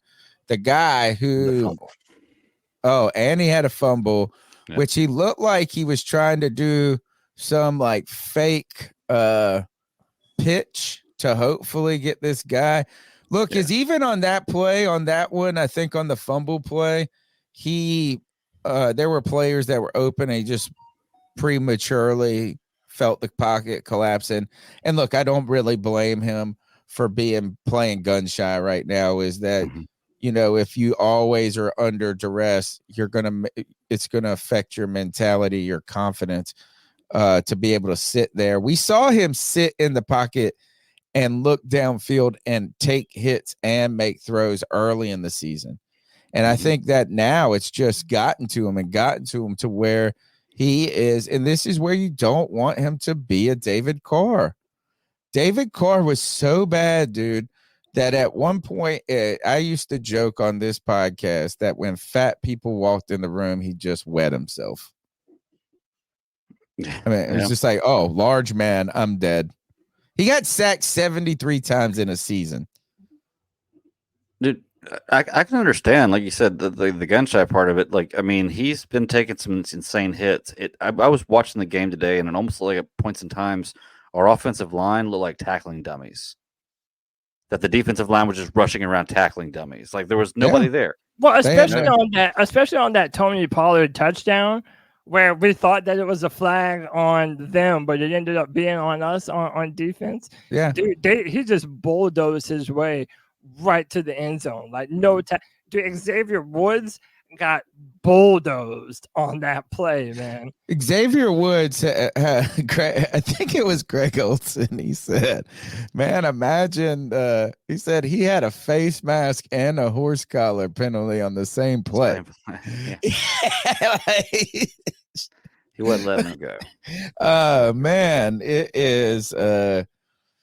I wanted to point out the guy that returned the pick for a touchdown has just as many touchdowns as our leading receiver with 4 on the season.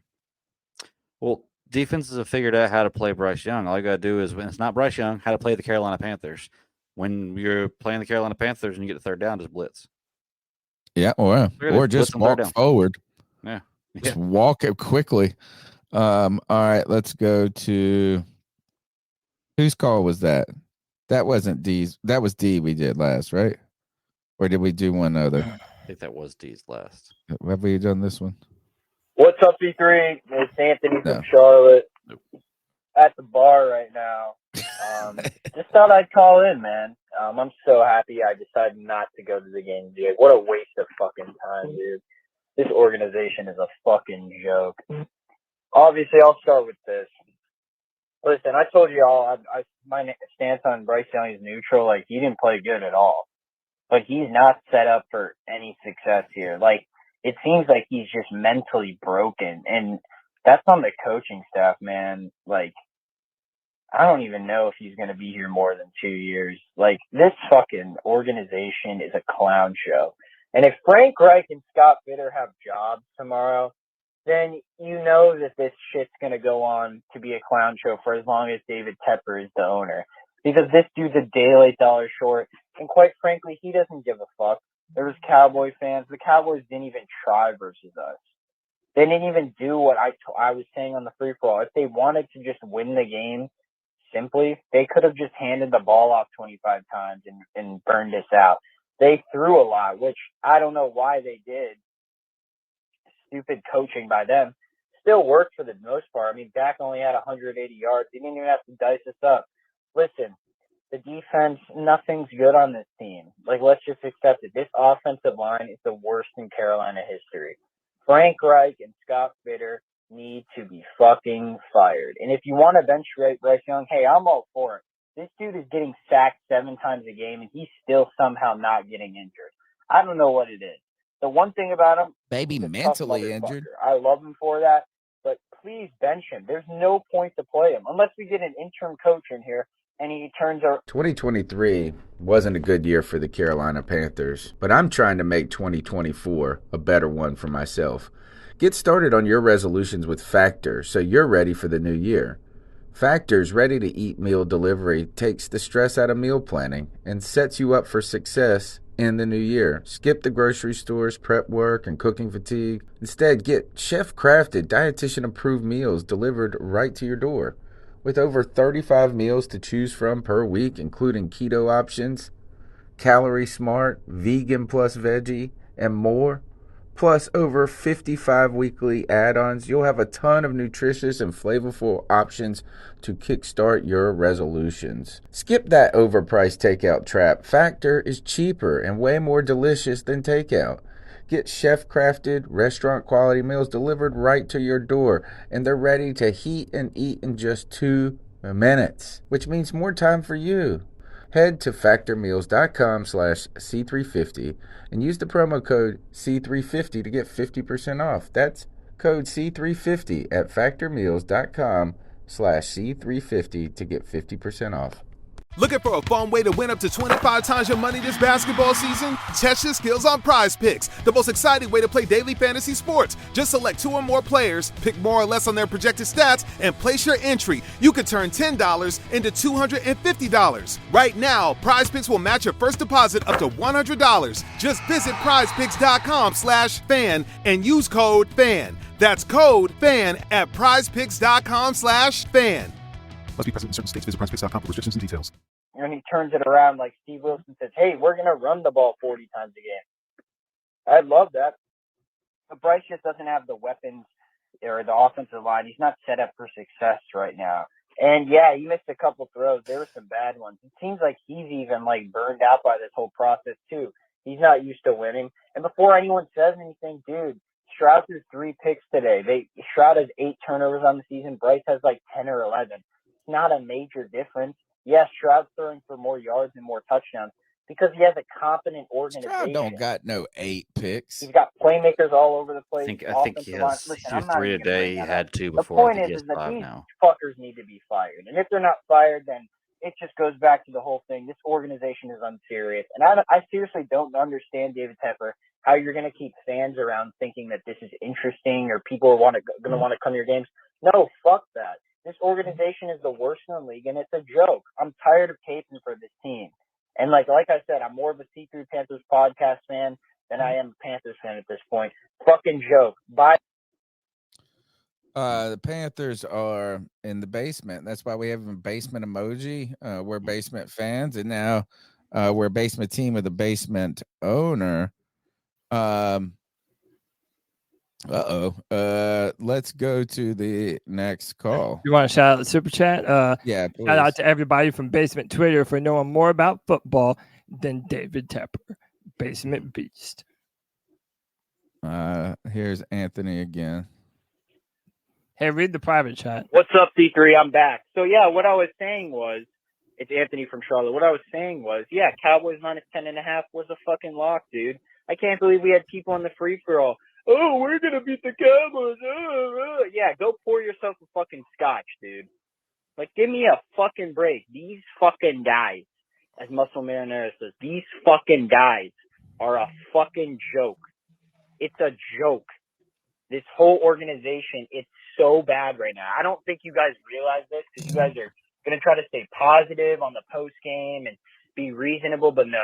This organization, this is fucking below rock bottom. You know the episode in SpongeBob where he goes to rock bottom and he's stuck there for a couple hours and there's no train to get back? Dude, this is below rock bottom. We're at the cores of the fucking earth. We're in the outer layer or whatever the fuck that is. I can't remember because I've taken geology in a couple of years. But still, dude, this is a fucking scam. And why? I told my dad today, I'm like, why the fuck would we spend money to go watch this team lose by 23? Well, what's the point? What's the point? We can just go to the bar and have some drinks instead for free. There's no point to go to the game. David Tepper has to fire these dudes. Frank Reich, your play calling today didn't look any different than Thomas Brown's. Didn't look better. There was no creativeness. And by the way, Jonathan Mingo, can we just cut that dude? I don't even care that we picked him. That dude fucking sucks. He's the laziest dude I've ever seen. We ran the ball pretty okay. And here's the last thing. This team doesn't understand that, when you're running the ball, there's one drive. We were running the ball all over them. It's then keep doing it. Keep running them. Keep burning them out. But no, then they switch to this drop-back pass game. There's no play-action shots downfield, and now I see why they don't run it. They already accepted the fact that they can't run play-action. We just don't have the personnel or anything to do it. And, listen, we're not going to beat another team this year. Maybe one more win. What are we, 1-9? We're not going to beat another team. Also, where was Mike Strachan today? Where was he? The longest play of the year. He doesn't play now? Give me a fucking break. And the other thing is, Derek Brown's the best player on the team. Brian Burns continues to do fucking nothing. I saw Derek Brown blowing up Zach Martin. He was going through double teams too. He's the best player on the team. listen, Carolina, they need to figure out what to do with Bryce Young. They got to get some pieces in here or it's not going to work out. Or we'll be in the run for a quarterback in 2025, and they have to rebuild everything. Offensive line, receivers, cornerbacks, linebackers, D-line. I mean, Anthony was one of Bryce's big, I mean, I'm assuming he still is, biggest supporters. And if he's calling to bench him, like, now, I thought I was about to come up here and say something controversial that we need to bench Bryce Young, but it feels like everybody feels the same way. If you feel that it's all on him or not. I mean, his health and safety is at risk right now. That's and the truth. And his development. 100%. And his health and safety, you said it great at the beginning of the show. His development is dependent on him being available and healthy, right? Yes. Is like he's not it right now. He's not guaranteed lock. Like you're not going to extend his contract right now. You're not saying, oh, well, you need him to get better. And you need to see if he can get better. And you won't be able to see that if he fucking breaks his neck next game, or if he tears every ligament in one leg or something. And again, the time, what you're going to need is right now you're going to have a new staff.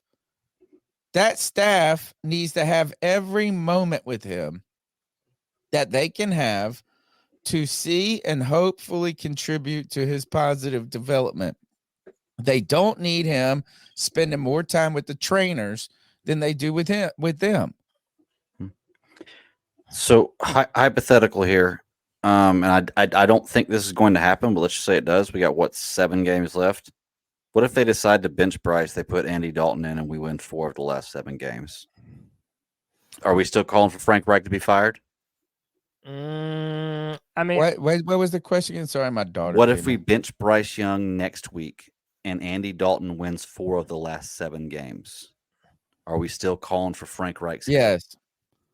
Yeah, really. So that's not. I don't think we're gonna. I don't think we can. I don't think the it play would caller happen, was Greg. not the biggest issue. No, I don't think the play calling is the biggest issue, Greg. I think every issue is big right now, Greg. Well, how about this, Greg? How about this? I'll answer you like this. I'm a believer that Frank Reich didn't even want Bryce Young. I kind of think that he wanted CJ Stroud. So if it's true that he came here just to have a quarterback that he didn't want and he let it be forced upon him, then fire him. You had your opportunity to stand up for the quarterback you wanted and you didn't fucking do it.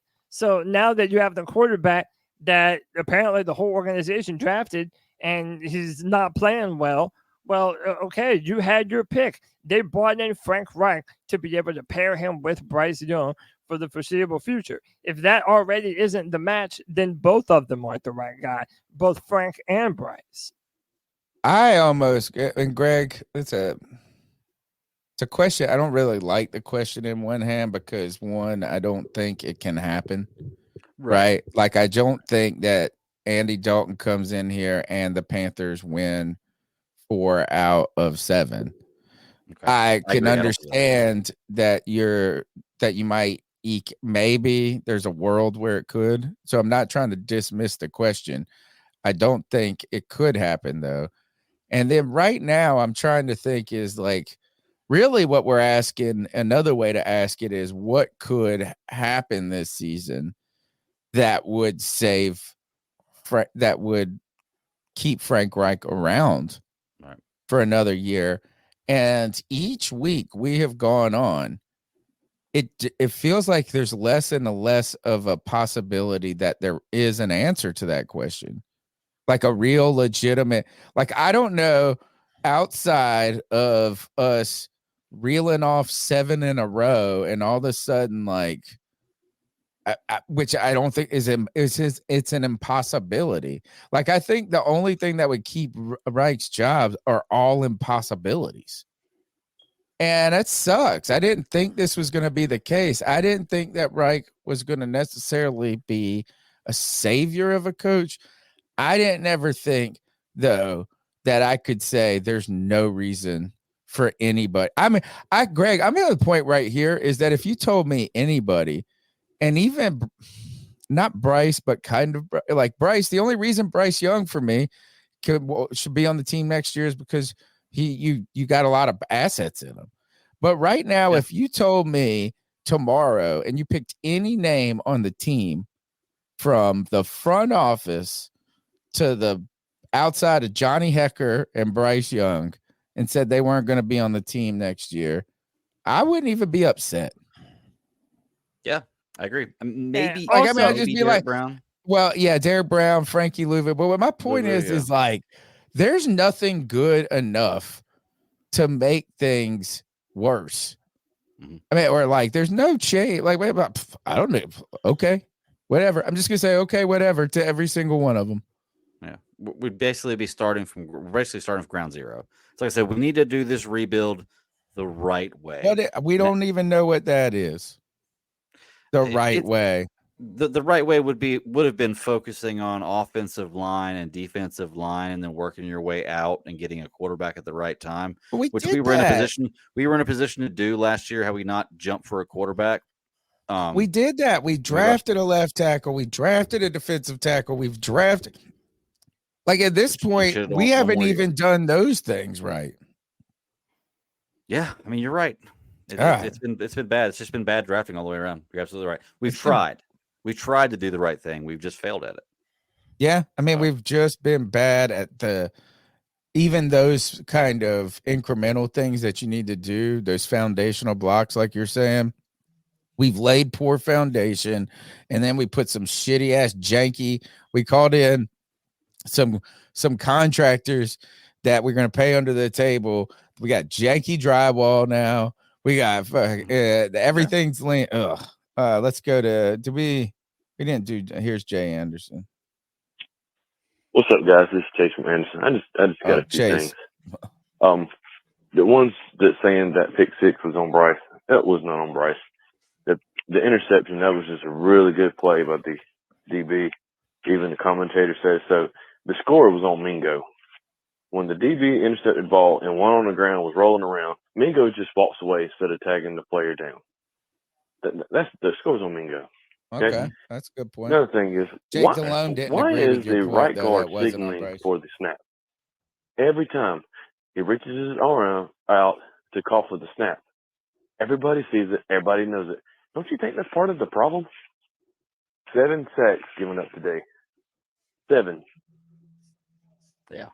I know Bryce has not been great this year, but every game, everybody that knows football or has anything to do with football are saying that no quarterback can survive in this environment. Man, it's a complete failure all around for everybody.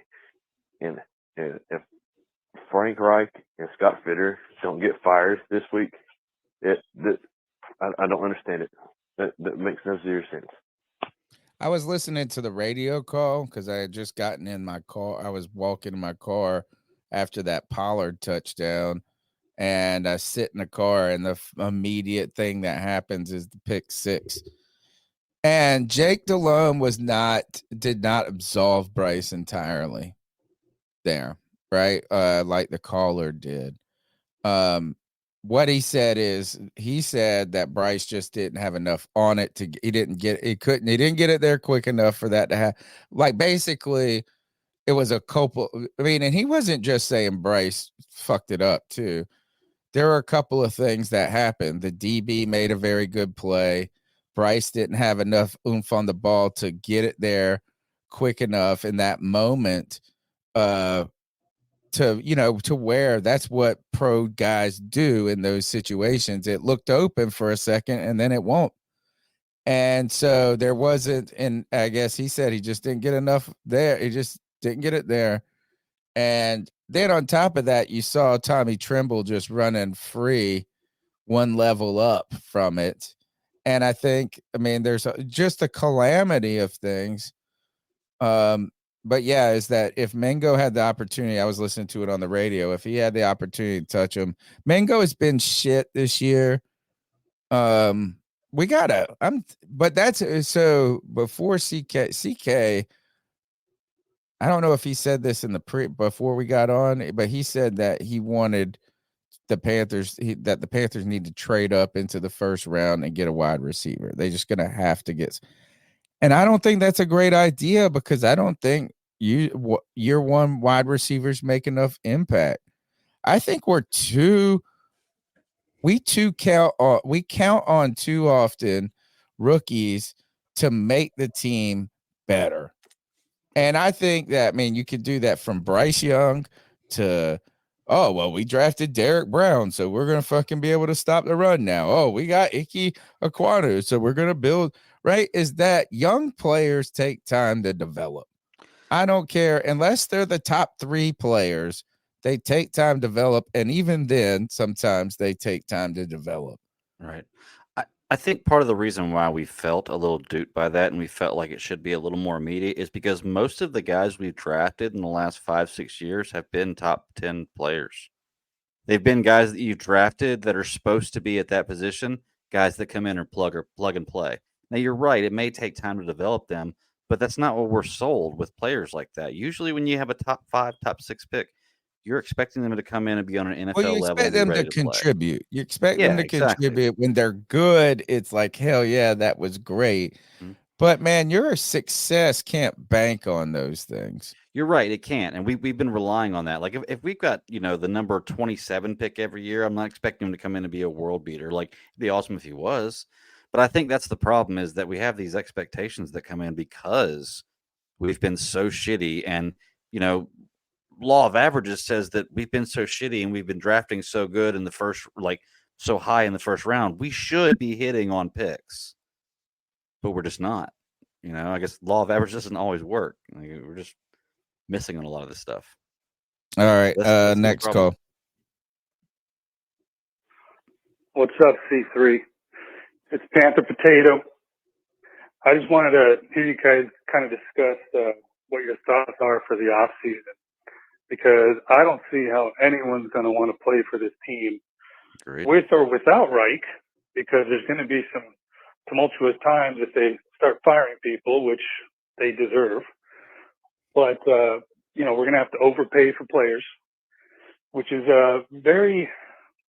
it's not a good look, overpaying for people who just want to play for money. It doesn't bring any heart to the team. So I think the best thing to do is overpay for offensive linemen. Just throw the bank at it. I'm with you. Fucking draft all offensive linemen. Do whatever you have to do to make sure that you go into next season with the best possible offensive line that you can have. 2 big free agent signings on offensive line. I just don't see anyone else there. Wanting to play for this team. Maybe some hog mollies will want to start, building an identity here, which will then help bring other players in the future. There's always some market, Greg. We got to go and we got to be big spenders where everybody else is going to be like, oh, we're going to go get a defensive end. We're going to spend this. We're going to get a wide receiver. We're going to pony up on the first 2 days of the NFL free agent period. And whoever the top fucking names are up there, we're going to give them, we need to back up the truck to them. That's a tall order. Because even if you do back up that truck, they still may not want to come here. They may see what a shit show this place is and be like, no, I'm not going there. Maybe. It's more to it than just money. But yeah, I agree. We should do that. It just doesn't guarantee it's going to work out. And even if you do get them. But we ain't going down the list. We ain't going to be down on the list trying to find a guy who's a value motherfucker. No Walmart. We are going to go overpay for that. We're going to, you know what we're going to go get, Greg? We're going to go buy the cheeseburger that is $189 in Vegas that's covered in gold flakes. Got the gold leaf on it. Yeah. Yeah. Which is bullshit. Yeah, it's dumb. It's dumb. But you know what? That's what we're tired of McDonald's. We're tired of fucking whatever.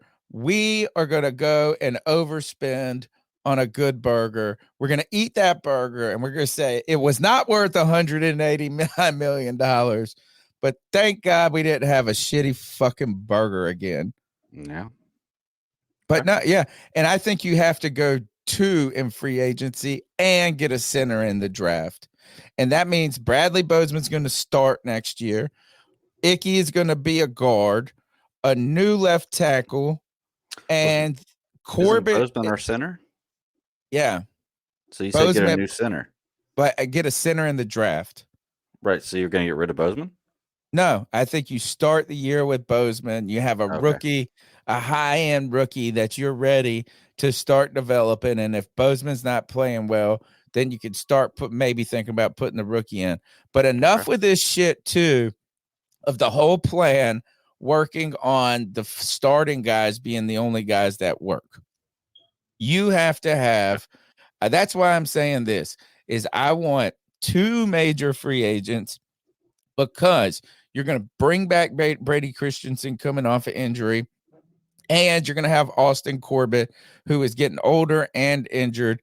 And you know what? I'd rather have one extra guard who's really good than to only have enough players to make it through 3 weeks of the season, because that's what we had this year. We had enough players to get through 1 fucking week of the season. Brady Christensen tears his bicep. Corbett's not. We didn't have enough. Next call. What is going on, C3? Happy Sunday football day. Best part, obviously, is C3 and not those damn kittens. Oh, terrible. Hey, so clearly this is up to us. So I figured I'd call in, and C3's got to fix the problem here in Carolina, because front-end management and ownership's not. So here's our 3-step plan. Number 1, we start a social media campaign. We start talking about how Kathy Wood is the greatest hedge fund manager of all time. Just better than anyone else. And hopefully that'll get that little dick syndrome Tepper back on Wall Street in no time. He's going to get his feelings hurt. He's going to be all butt hurt. And he can say, I got to get out of this. I got to get back to Alpalooza. That's step 1. Step 2. We are going to we're going to call a meeting. We're going to say, hey, Bryce, Bradley, come here. We're going to tell the rest of the offensive line that we're on a 2 count the rest of the year. But we're not. We're on a 1 count. So you guys are going to hike the ball on the 1 count. Everybody moves on the 2 count. Boom. 85, 92 more yards a game right there without the false start penalties. Because those motherfuckers don't know how to count. Right there. We're solving it. We're solving it. We've had so many We false got starts. this. I like it. And then finally, we're going to add to our offense. I'm telling you, we are going to kick some ass these last 7 games. We're going to change every wide receiver's number to 19. And then all of a sudden, Bryce Young will start seeing more than 1 wide receiver every fucking game. And maybe have more than 112 yards passing. Keep pounding, guys. I love what you're doing. You are truly the best of Panthers football. Appreciate you, man. He's bringing solutions. I like that. Change everybody's number to 19. That's pretty smart. Next go. What's going on, CT Nation? This your boy Jay Anderson hitting y'all up. What up, Jay? Man, this whole season, you know who I blame? Y'all can blame Tepper. Y'all can blame the coaching staff and all that, the offensive line. I blame the Carolina Panthers fans. I blame them. I blame all of them. Every last single one of them. Not every last single one of them. I'll say majority of them. We need an offensive-minded coach. The offense is where the NFL is going. We don't need no. Look what the offensive-minded coach is doing. 1-9. The all-star cast, the all-star coaching staff is 1-9. Before they even play the game, they got the all-star coaching staff tag team. They 1-9. They look shitty as hell. Excuse my language, but that's the only thing I can think of. This all-star coaching staff. Fans will talk about, we don't need no defensive-minded coach. No, you need a coach. You don't care if it's offensive-minded or defensive-minded. You need a coach. And we had that. We had the guy that was a coach. And man, I mean, and people can be mad at me bringing up Steve Wilkes, but I'm going to bring it up anyway. Because he was that coach. Because look at last year. The stars that we had was probably DJ Moore and Brian Burns. We had a bunch of other guys. And he did, and it what? He went 6-6. He made them look good. He had a bunch of other guys, and you made Sam Darnold look something, but not so. I mean, we play games to win. PJ Walker, we played the games to win. The offense looks something to be looked forward. Man, this thing is trash, man, and it's just funny. But the Carolina Panthers, all the Carolina Panthers fans need to be blamed. A lot of them. I'll say 75% of it. This is interesting. I just ran across this in one of the C3 Twitter DM groups. Guy Fred McGee posted this. He said, and he added the Panthers. He said, Panther Pickle put this up. The Panthers franchise has completely killed my fandom. I'm a PSL owner and didn't attend the game. I didn't sell the tickets, just didn't go. I prefer taking a financial loss than watch this team. I needed a mental break from this horrible organization. I'm done. I hate that I'm done phrase. And I know our fans have used it and people on the show have used it. And I mean, it's not that I hate them for using it. I refrain from saying that. Right. Because I know that I'm going to cheer. I know I'm going to watch, even if it's begrudgingly. I know I'm going to do the podcast because I've invested so much of it and so much part of my friendships and identity. But I get what people are saying when they're like, and that's not what they're saying. I don't think he's going to stop being a fan. It's just like, I'm done. This sucks, dude. This fucking sucks. Mm-hmm. And we give so much and there's like zero return right now. And it is, it's getting along. Unless, of course, you're Mr. Strats, who not only donated $5, but then gifted another 20 memberships. That's 70 memberships in the channel. Solid. Bro, Strats, you are the homie of all homies, brother. We appreciate you. These fans appreciate you. And to read your comment, he says, everyone keeps forgetting to mention Derek Brown, and it's insulting to him.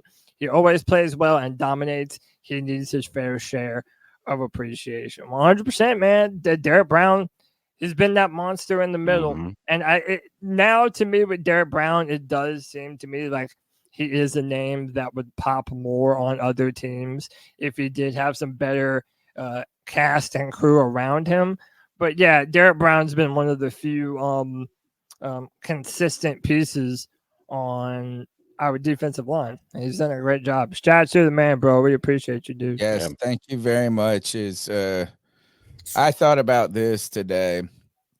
And I mean, I'm not I don't really get angry at the Panthers anymore. I don't expect it to be good. I walked in the house today and I said something about, well, it's better than watching that crap. And my wife goes, oh, they're losing. I said, we got to do this 7 more times this season. Mm-hmm. Is that, and I could have said that 4 weeks ago. It's bad, dude. And what now it's collectively bad is not only is this season just so freaking crappy, it's on a run of crappiness. It's been 6 years since the Panthers gave us anything to be excited for. And I want to be even more excited about Bryce right now than I am. Mm-hmm. Because here is what in those years where we were bad in the past, say, maybe not last year, because I thought Matt Rule was the worst. I didn't know what I was. That I still can't believe that it can be worse. That's the fucking real thing that's driving me nuts. Is like, good God, you went on the worst day of your life, and then you went and you picked the person that you thought can't be worse than the worst day, and she turned out to be a fucking psychopathic murderer. Mm-hmm. But I don't know what to like pin some hope on. I feel like I felt like in some of those bad seasons, you got to say, well, you know what? Cam was hurt. So we can, like we'll get Cam back and maybe we'll do this. We say, you could say something like this. It just always felt like there was one thing to say, that's what do we build on? It's going to have to be Bryce. It's got to be Bryce, but you see how now, like, look, people want to call us Bryce Young haters. I'm certainly not a Bryce Young hater. I think I'm a realist. I think Greg is too. But now, if you are one of these fucking haters who was originally one of those people that was like, Bryce is too small, Bryce is hurt, Bryce is this, Bryce is that.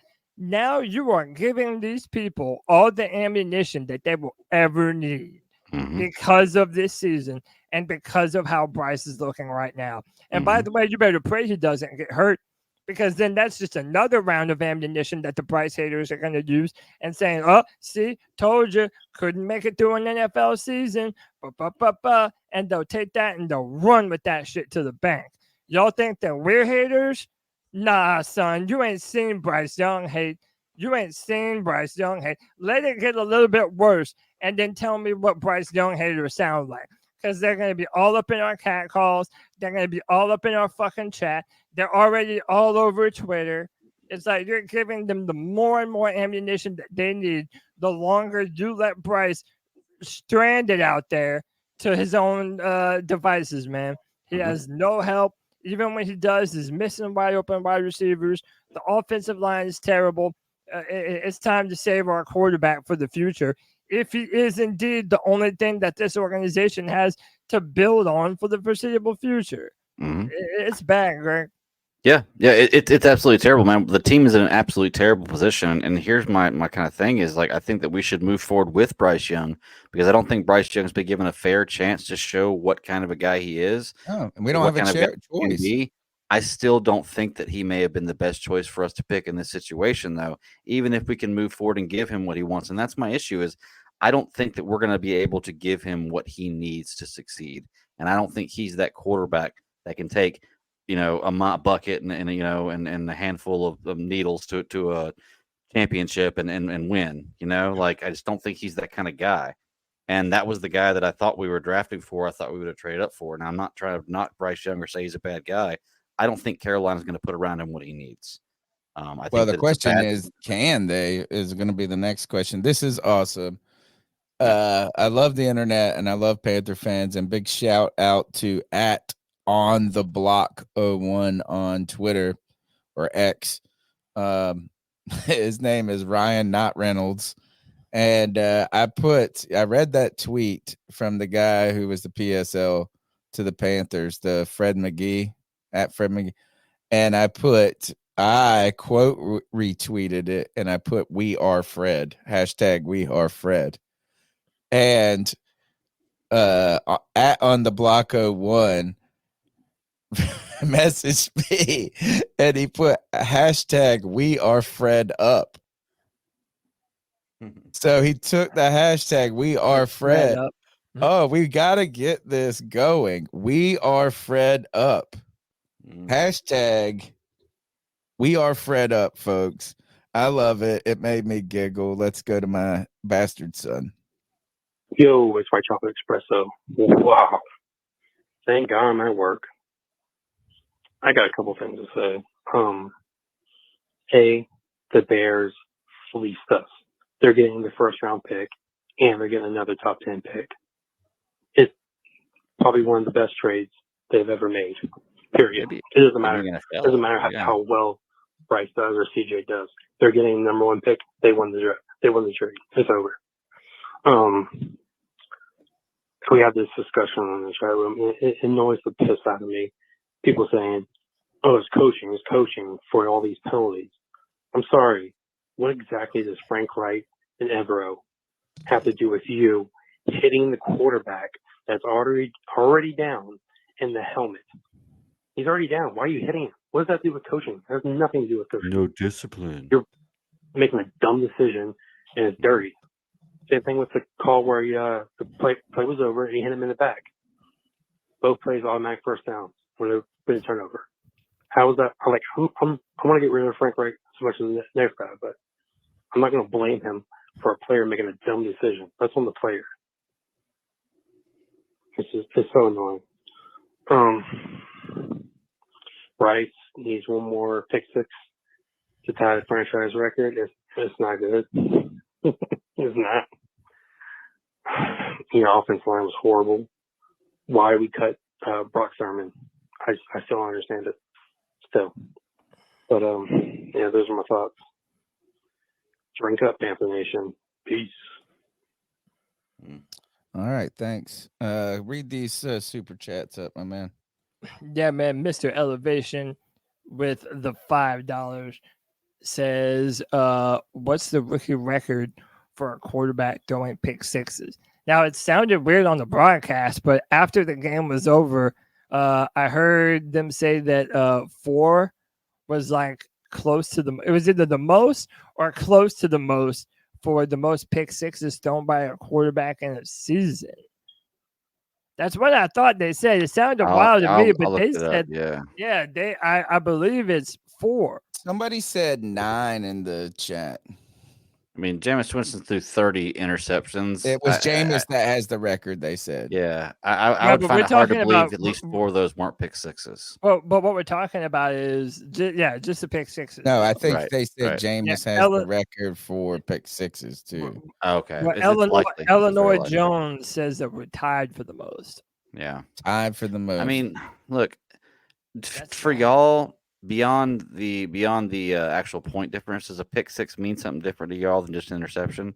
Like, because for me, I feel like most pick sixes, and of course not all are created equally, I feel like most pick sixes generally tend to be mostly on the quarterback because you're putting the defensive back in a position where they have a chance to run the ball back. They're either running at full speed or they're jumping a route.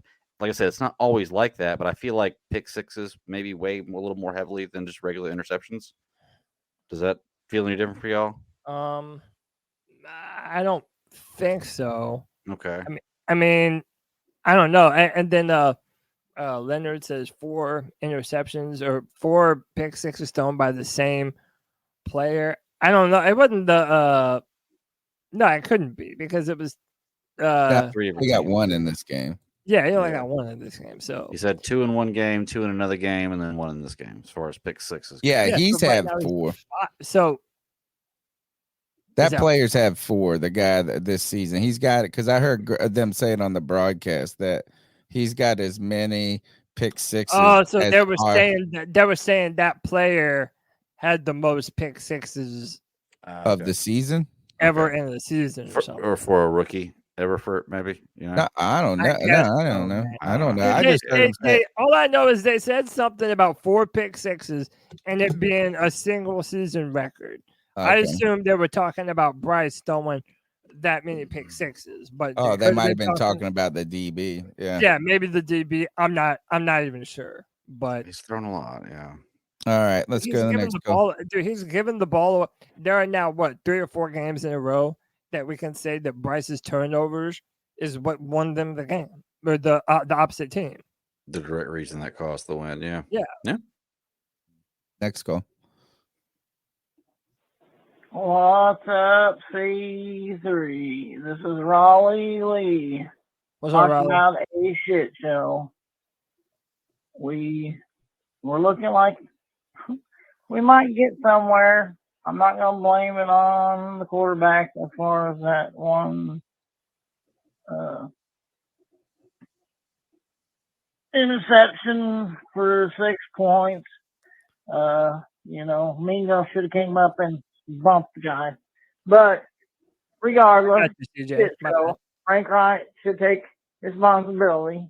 He should have basically, instead of covered his ass, he should have resigned. We need to get David Tepper out of the office, he's not the GM. If he wants to be the GM, have his wife be the GM. She's a hell of a lot smarter than he is. But anyways, yeah, disappointing game, disappointing day, as usual. My God, how many years do we have to go through this? I'll talk to you guys later. Keep pounding, and Greg, stay out of the pudding. All right, stay out of the pudding, Greg. I'll try. And hey, hang on real quick. TJ, my apologies, bro. TJ with the $5 said, sad they put up the same Hall of Fame quarterback graphic every week as if they were the only rookies who sucked. To be honest, exactly. It's the only positive they can think of for Bryce. 100%, dude. Like, that's the only thing that anyone has to fall back on, man. Mm-hmm. I get mad about that. I get that's a great comment. I felt the same way too. Like, because one, remember after the 3-pick game? When was the 3-pick game? 2 games ago, or was it last week? Was it picking a fumble?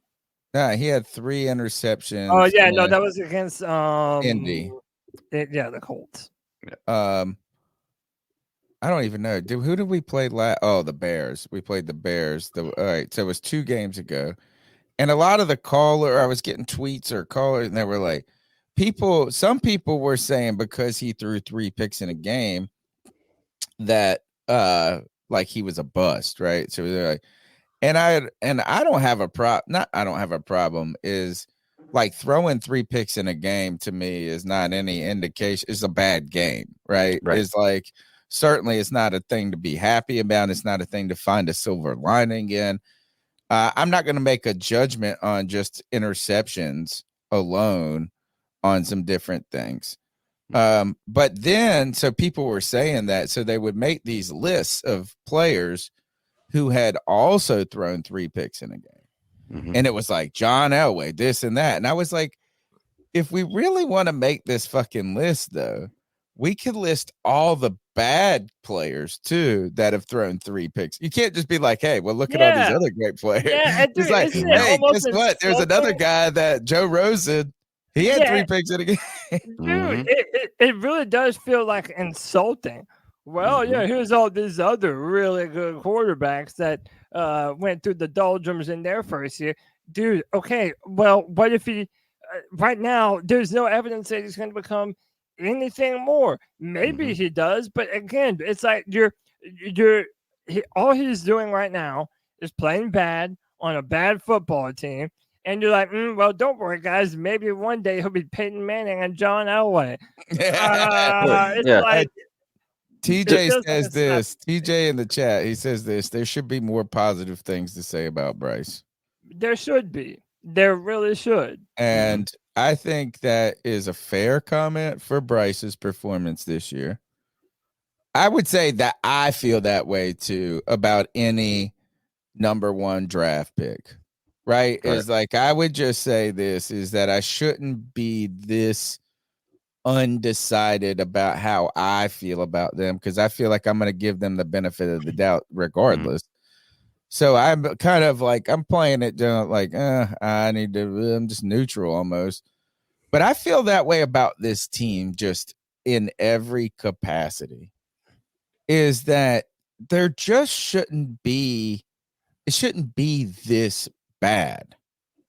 That's the problem that I have. I don't even have the problem. I don't think it's a record problem. I think there's a different, I think losing the way you lose can matter. Yeah. Right. So like, if you go and you fight hard, tooth and nail it down to the end and lose by a field goal, isn't that different than getting curb stomped? Yeah. You know, like, I mean, at the end of the day, not every loss is equal.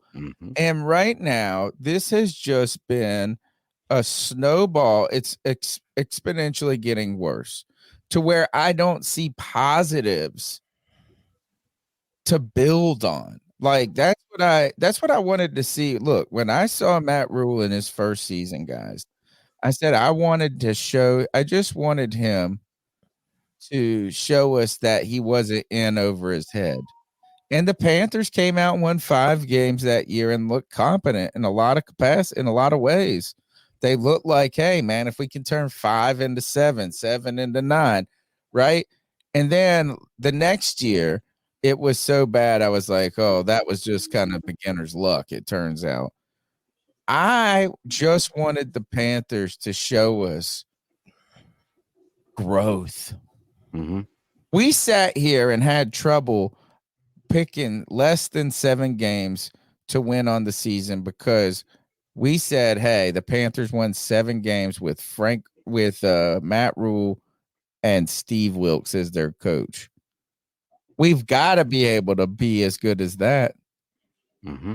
Oh, that's what sucks about this shit.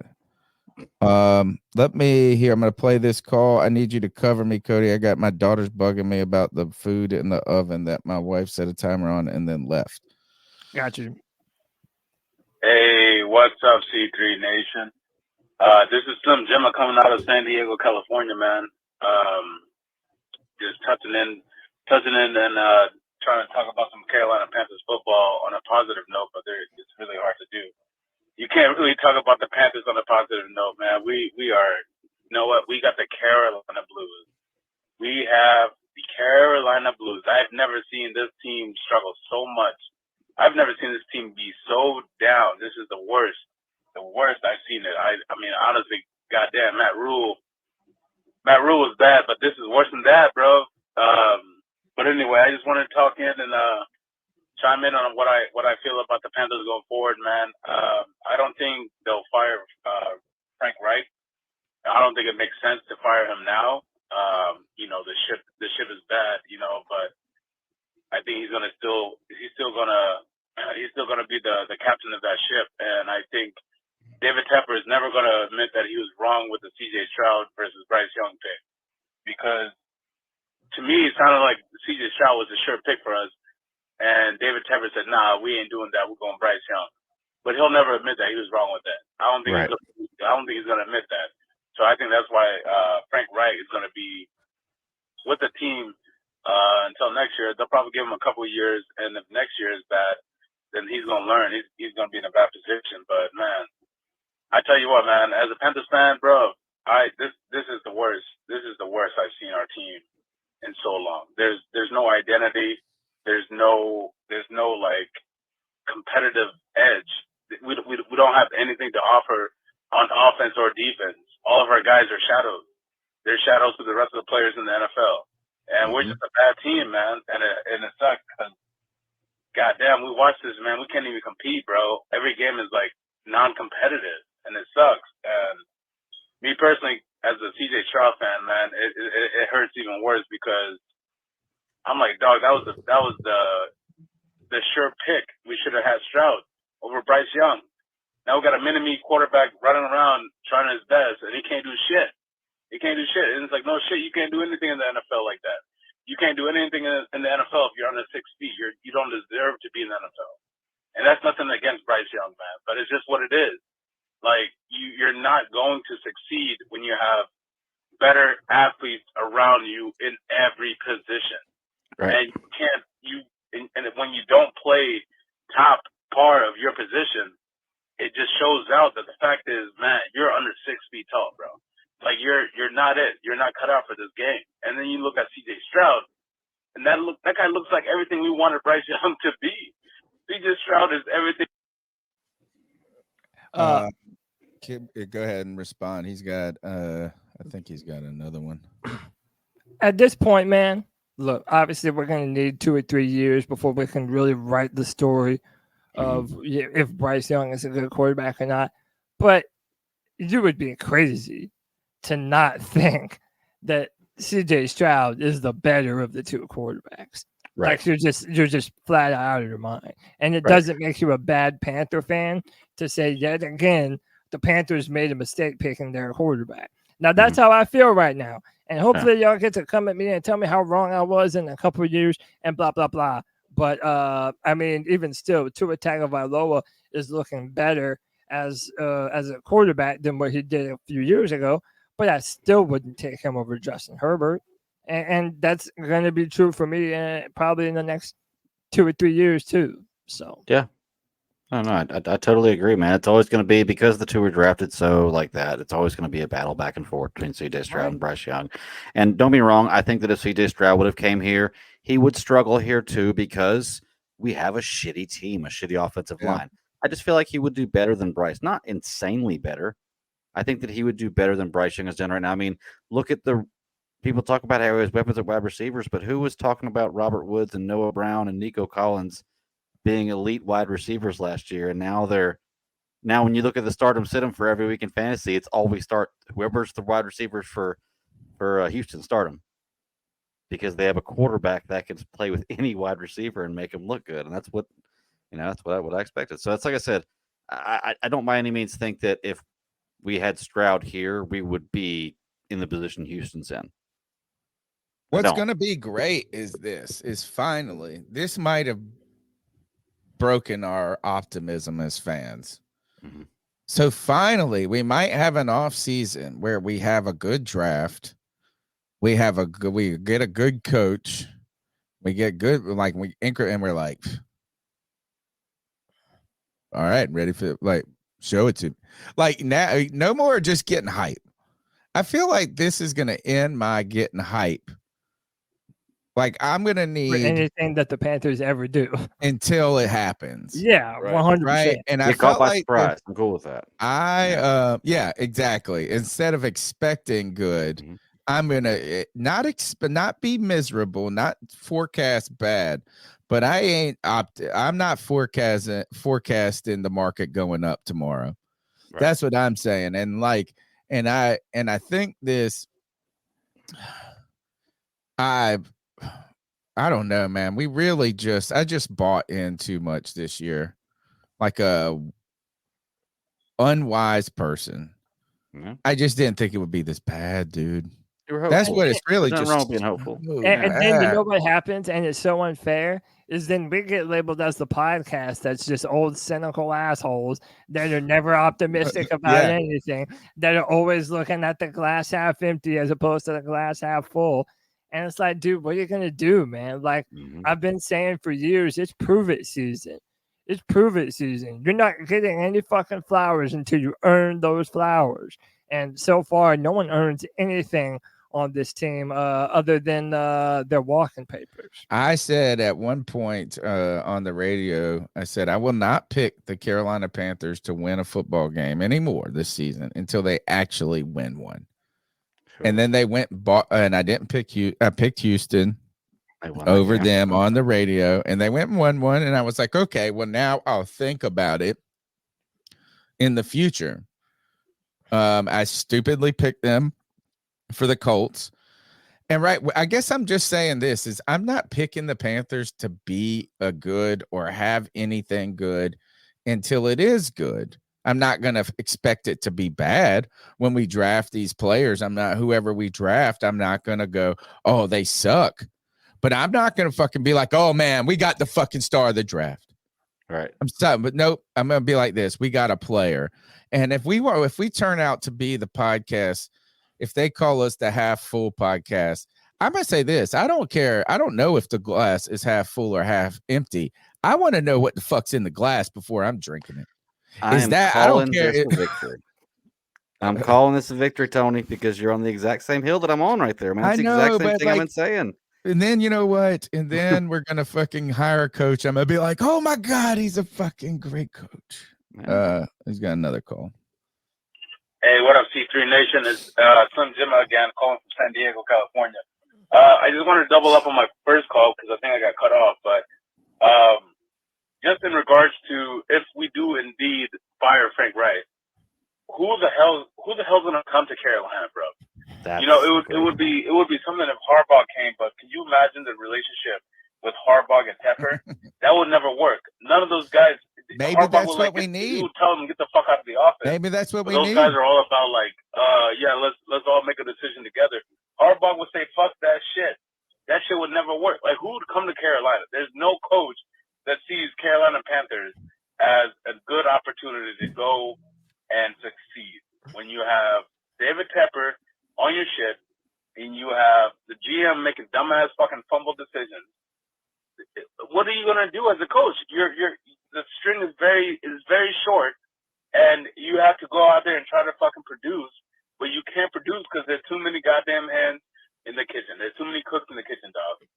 And Carolina's shot, bro. We're not in the position to even fire our coach. We just have to struggle with it. We can't do anything about it. No one's gonna come to Carolina and say, "I got an opportunity to try to win and turn this franchise around." There's no one. No one in the NFL is going to come and do that. We are dead last, bottom tier, and David Tepper needs to look in the fucking mirror and say, you know what? This ain't for me. I can't be running a fucking football team like I run my company. Like, yeah, you have to assess your company's, dog, but you got to look in the mirror and say, hey, man, I got to step back. This ain't, I can't bring any kind of positive influence to the team doing what I'm doing now. And until David Tepper does that, we are in trouble, fellas. We are in trouble. We're going to be struggling until David Tepper realizes he needs to step the fuck back, let the coaches and GM do what they do. And they need to get a new GM. Yeah, bro. They need a new GM. We got to get this shit figured out, but it starts with David Tepper, man. All right, peace, man. Love the show. This is bizarre. 12 hours ago, Jonathan Jones, covers the Panthers closely because he was from from North Carolina, went to Carolina, and then worked for the Stroh Observer. Jonathan Jones wrote 12 hours ago, the Panthers know they have to build around Bryce Young with 1 win and 2 changes of play callers. Carolina is looking for a spark as soon as possible. Josh Norris quote retweets this at 8:28 a.m. this morning with a line from this article that he highlights. He's quoting the article. Some sharks are out here wanting this job. One league. I'm glad you brought this up. One league source. Well, name yourself, motherfucker. Tell me who you are so we can get you on the fucking show and tell us why.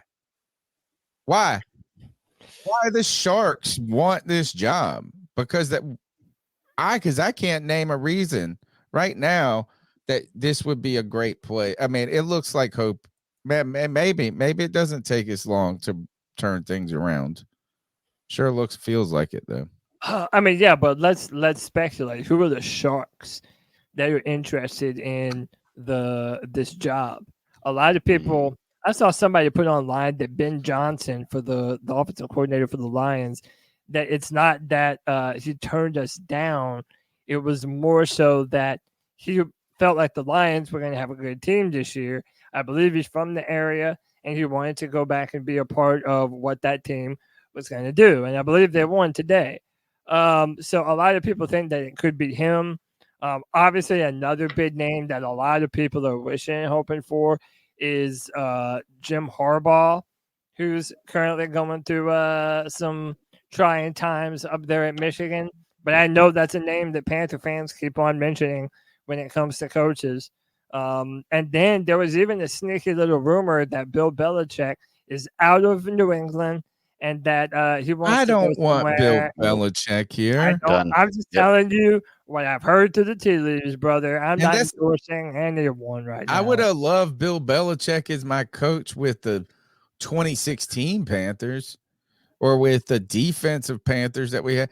But Bill Belichick is a full no. Yeah, no, I agree. He's one of the oldest coaches in the NFL. Yeah, and I think he's the greatest coach in my life. You know what I'm saying, that we've seen in the last 20 years. I don't take anything away from him, but I don't think that Bill Belichick fixes anything here. So what names do you think this is? And who are the you Sharks? hoping that It's is? bullshit. Whatever the fuck this is just made up words. So there's nobody that's eyeing Carolina. Like what the shark? So that's like a betting term for people that are wiser than the public, than the betting public. So the betting sharks are the ones who, while the betting people go wherever, they're like, oh, well, we bet on this because we know Baltimore, they bet just because they know names in a little bit. The sharks, it's like the sharp money on these things. What he's like saying this is that there's people on insiders in the NFL who believe that this is better gig than most people from the outside think. And I call bullshit. I agree. We talk about how we say, well, no quarterback could survive on this team. I don't think, or make this team succeed. I don't think any coach can make this team succeed. I mean, I think there's going to be a right now. coach one day that brings us out of the abyss, right? So the Panthers will not be bad forever. Right. I mean, as I we are just right now. think you're going to have to get somebody who is better than, turns out to be better than you expect them to be. I don't think anybody who has like leverage in anything is going to be why would like you guys said about free agents? I think there's an opportunity out here. Look, is a coordinator, somebody that it's a foot in the door. And I tell you this is, I know that people say, why would you take this job? Well, I'll tell you why you should take the job, because guess what Joe Brady's doing right now? After year one, Joe Brady was getting damn head coaching interviews, and he became a quarterback's coach. So take it while it's there. Take the fucking money, give it your best shot, and hopefully it works. And if it doesn't, you'll be a coordinator. Well, and right now the Bills are up on the Jets with Joe Brady as the offensive coordinator. Yeah. All right. Next call. Hey guys, it's the girl that makes them howl, aka Joey the Blind Panther. I knew this shit was coming. This game is indicative of the whole Carolina Panthers season. We can't do shit. You know, we all knew that. And I knew the Cowboys were going to come to town and beat us and be obnoxious and all that other shit. And luckily, I didn't go to this game today. I almost did, but I didn't. So, at least that was smart on my part. But it was so bad that at halftime we kept giving these fucking Cowboys the touchdown. We gave them a touchdown. We moved the ball for the Dallas Cowboys because of all our dumb penalties, and they scored a touchdown off of that. So, you know, that has to stop. And who's that on? Oh, coaching. Oh, you know, our all-star coaching staff that has 11 Super Bowl rings in between them. Well, where the hell are they? Flushed down the toilet? They might as well be the way they've been coaching. Except for Evero and Chris Tabor. Chris Tabor has his special teams playing, and Evero, despite having, you know, players that just aren't good and definitely aren't the right fit for the defensive scheme, the 3-4. I mean, he does have those guys playing. I mean, you know, you can't say he does it. Excuse me, but this is how this damn game made me feel. It was so bad I went for a walk on the greenway at halftime. It was bad, and it was a real nice day outside, but we've got to be better. Pepper has to get rid of Scott Fitter, even though he's the one that's going to pick the GM, and he only picks, you know, pussies. Yes, men. People, you know, he don't pick real men. That's why no elite GM is going to come here, because those are real men, and they don't take Tepper's bullshit. But aside from that, yep, same shit, different day. That's all I gotta say. And our O-line sucks a huge one. Our O-line sucks an entire male reproductive system. I mean, it's how bad can you get? Anyway, guys. Very PG. I like it. Wow. Hey, by the way, just so I don't forget, Nirvash donated $5 earlier. It said Jameis Winston had the record with 7 pick sixes thrown by a quarterback in 2019. Bryce has still got a shot.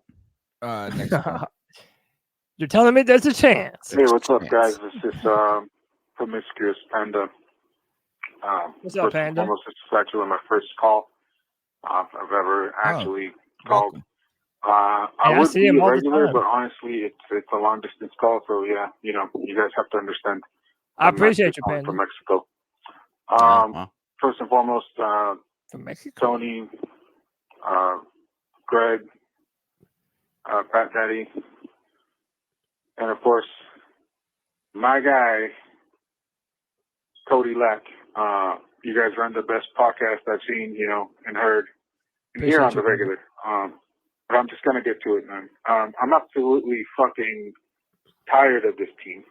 I'm tired of this team because it just seems like we're in this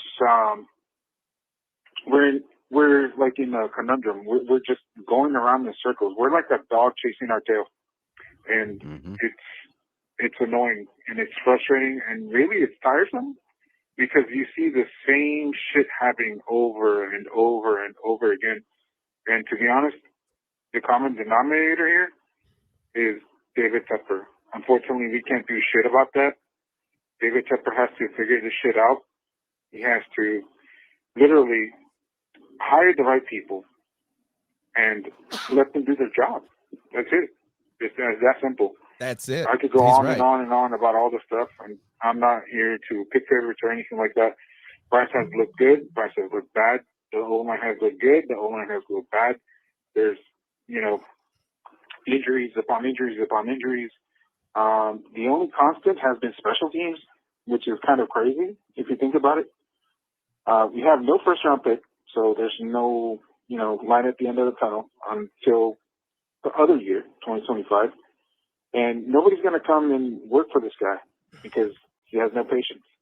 He literally has no fucking patience. And that to me is just the biggest problem here, the biggest red flag here. He treats this team like it's a hedge fund account or some shit. And really it's just, he needs to step back and look in the mirror and find out that he literally is the problem. Anyway, guys, I'm not going to take any more of your time. Love the show. Hit that like button. Hit the subscribe button, guys. And keep motherfucking pounding, guys. See you guys. Keep motherfucking pounding. Panda, I appreciate you, bro. I see you all the time in the chat room and on Twitter, man. We're I'm worldwide. glad you called in. Worldwide. International. That's right. Viva Promiscuous Panther.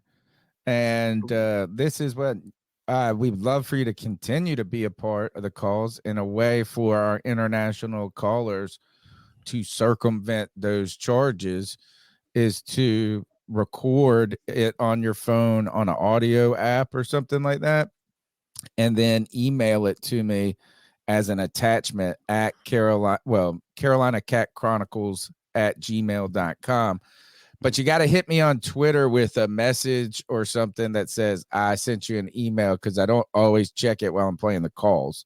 So sometimes like somebody like Dexter Henderson would say, hey, I want to do this. And then I don't see it on Tuesday night because I only check so much stuff so frequently. So as long as you just make sure you give me a heads up on Twitter, I will then play that call or play that audio file in replacement of you having to pay $12 to call into our show.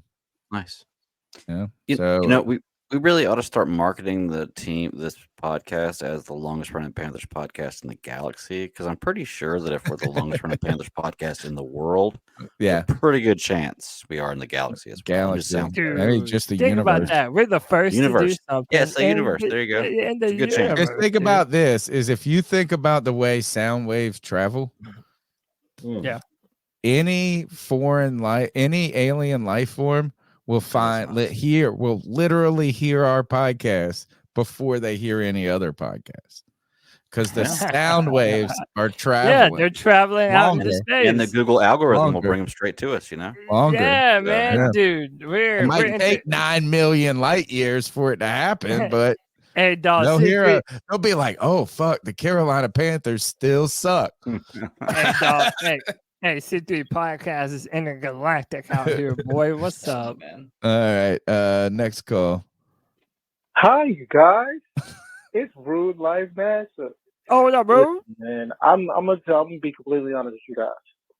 I live here in Virginia, so I don't get to see the Panthers games. So I get to see the little highlights. And Congratulations. I watch the C3 Panther Podcast for the results. And every time I see the highlights, We're trash. Yeah, we're trash. I see the little hashtag.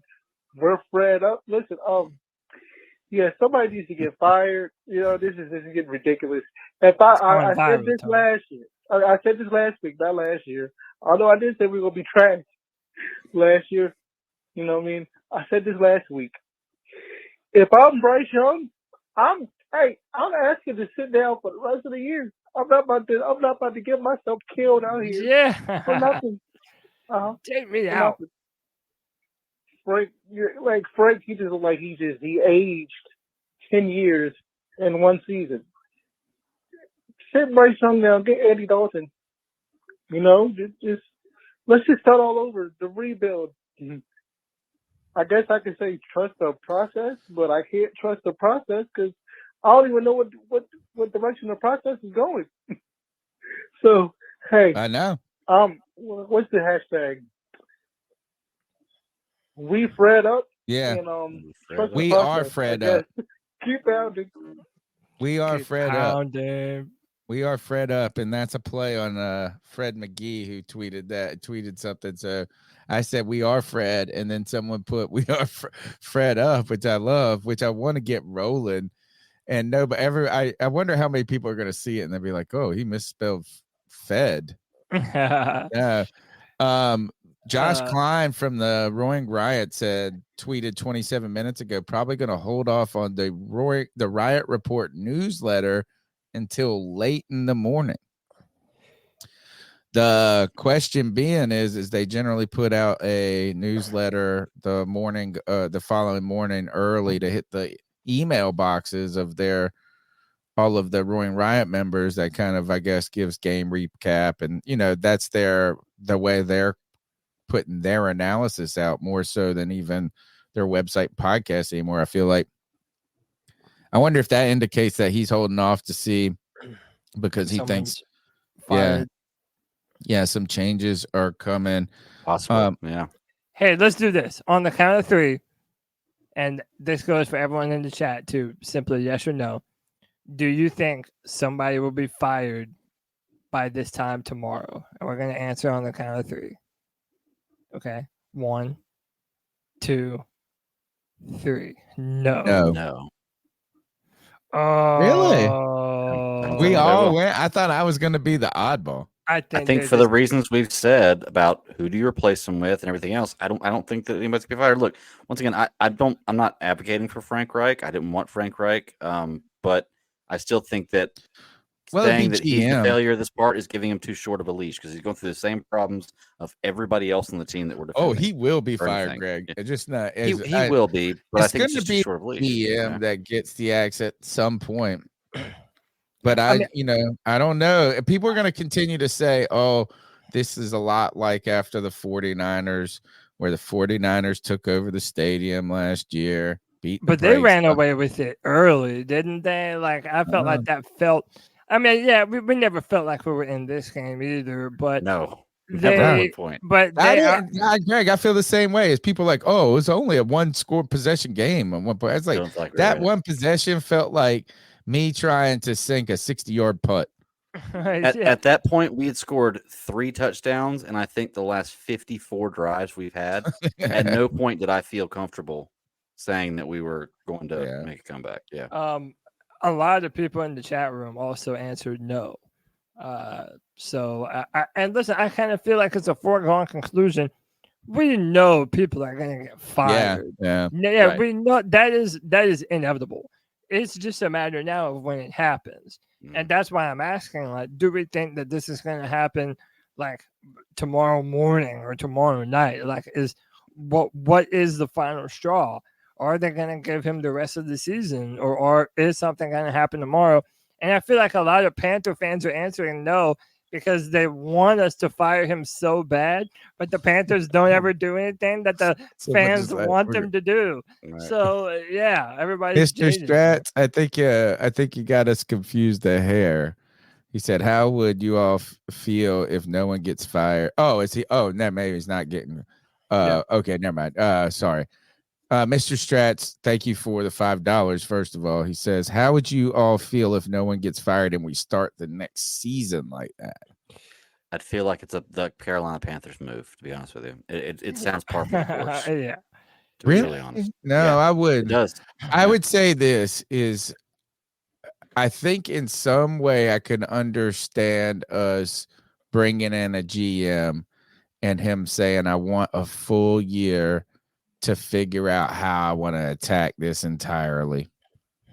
And I want us to go out there and basically say this is I would need, though, the only thing that would really, I mean, we need the new GM. If we go out there next year with Scott Fitter or Frank Reich and this staff, and then just run it back like from top to bottom, I would think that would be impossible. I don't think you can do that.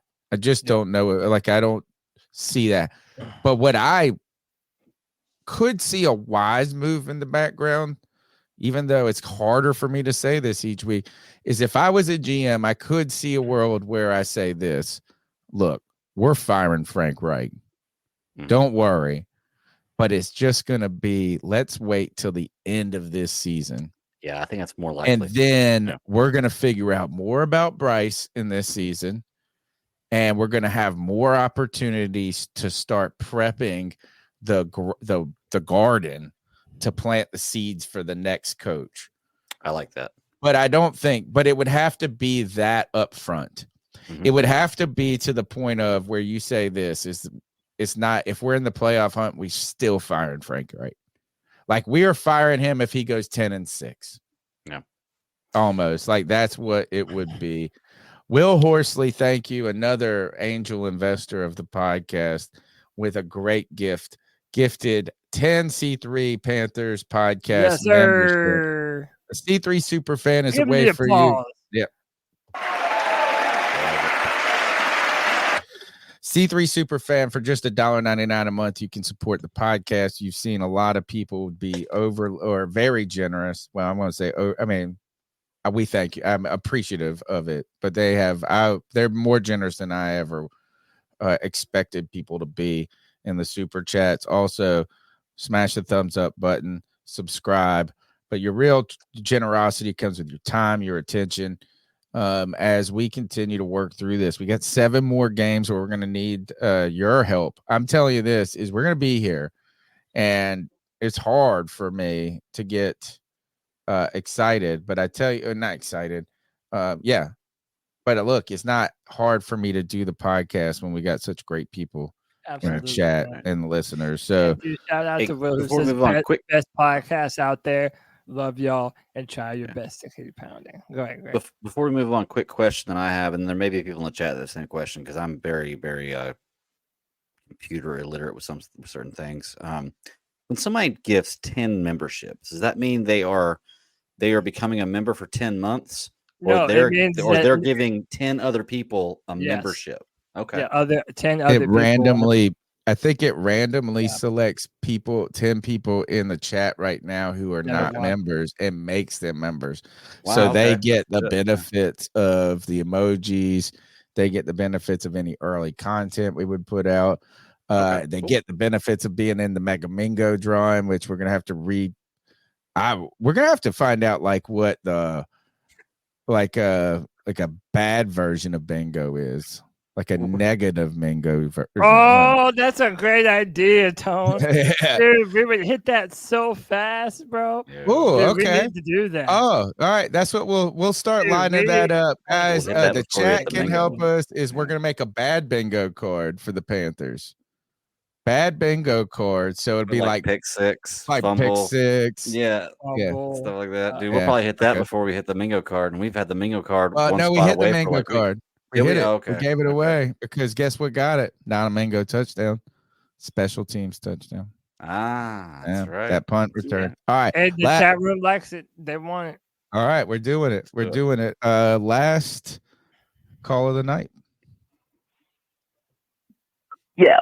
This is Panther Pickle. I just wanted to say something. Pickle, what's up, brother? Ejiro Rivero screamed at the 3rd round rookie DJ Johnson for a mistake that Johnson did. And, He's the defensive coordinator. Now, normally I'd be all in for that because that's what we need. I think that's what we need, a little bit more screaming on sidelines. But did he scream at the 6-year vet Deshaun Williams for screwing up and costing us a 15-yard penalty? No. Did he scream at the 2-year vet Amaro Barno for costing us a 15-yard penalty? No. And he's going to scream at a third-round rookie? What a pathetic excuse of a man he very is. If you can't scream at everybody when they screw up, don't scream at nobody. Because this makes you look like a shitty person. Because the rookie, he's a rookie. He's going to screw up. You know, this reminds me of something I said on Twitter today is, you know, people should hold a first-round pick to more stricter standards than they do a second to seventh round pick. Because the first-round pick is supposed to be the best of all the rookie classes. But apparently not, because now when the first-round rookie screws up, we're all just going to pat him on the back and tell him it'll be all right. But when a second to seventh-round rookie screw up, we're going to rip them a new one. The NFL has become pretty damn pathetic. But y'all have a great day. Mr. Stratz, he's saying, Pickle, do we know that he didn't get on him? Is he is he like, did he do it maybe in the locker room? So there, you know, could possibly be, but visually, you know, dressing down the rookie for a mistake. You know, look, Everett clearly was getting frustrated towards the end too. Like and you can see why. Mr. Stratz also with one of my favorite comments of the night when it comes to the bad Mingo. He said that's awesome. It's such a deranged way to play it. Yeah. But here, you know what would be really fucked up? It gives y'all a better chance of winning something. No. Well, totally. That's why everybody's already interested in this. But the really fucked up thing is when we hit the Mega Mingo, Greg, we decided not to give away a Jonathan Mingo jersey because we let them choose to get a better jersey since he hadn't been necessarily any good. What if the what if we actually made it a Mingo jersey? Well, what jersey they pick? You have Take to take that. the Mingo jersey. Frank jersey Wright picked? They got a Bryce Young because like I mean you can't because the other he's going to be here for a couple more years. That's the problem is Luvu is the number 1 pick, but he's probably not going to be a Panther because he's free agent. Yeah, that's a good point. All right, look, David Dotto Balls Out Award. I don't get you do? I don't. Oh, you don't. I was about to say you don't. You know what is? Let's see. Where is old David? You know what? His balls are better than anything that Panthers did today. We know how much you love David Dotto's balls. And towel of shame. Oh, I got one of those. You want me to hit the little 10 if second you want, I where that was mean, that? We might as well do shit. Let's have fun. There you go.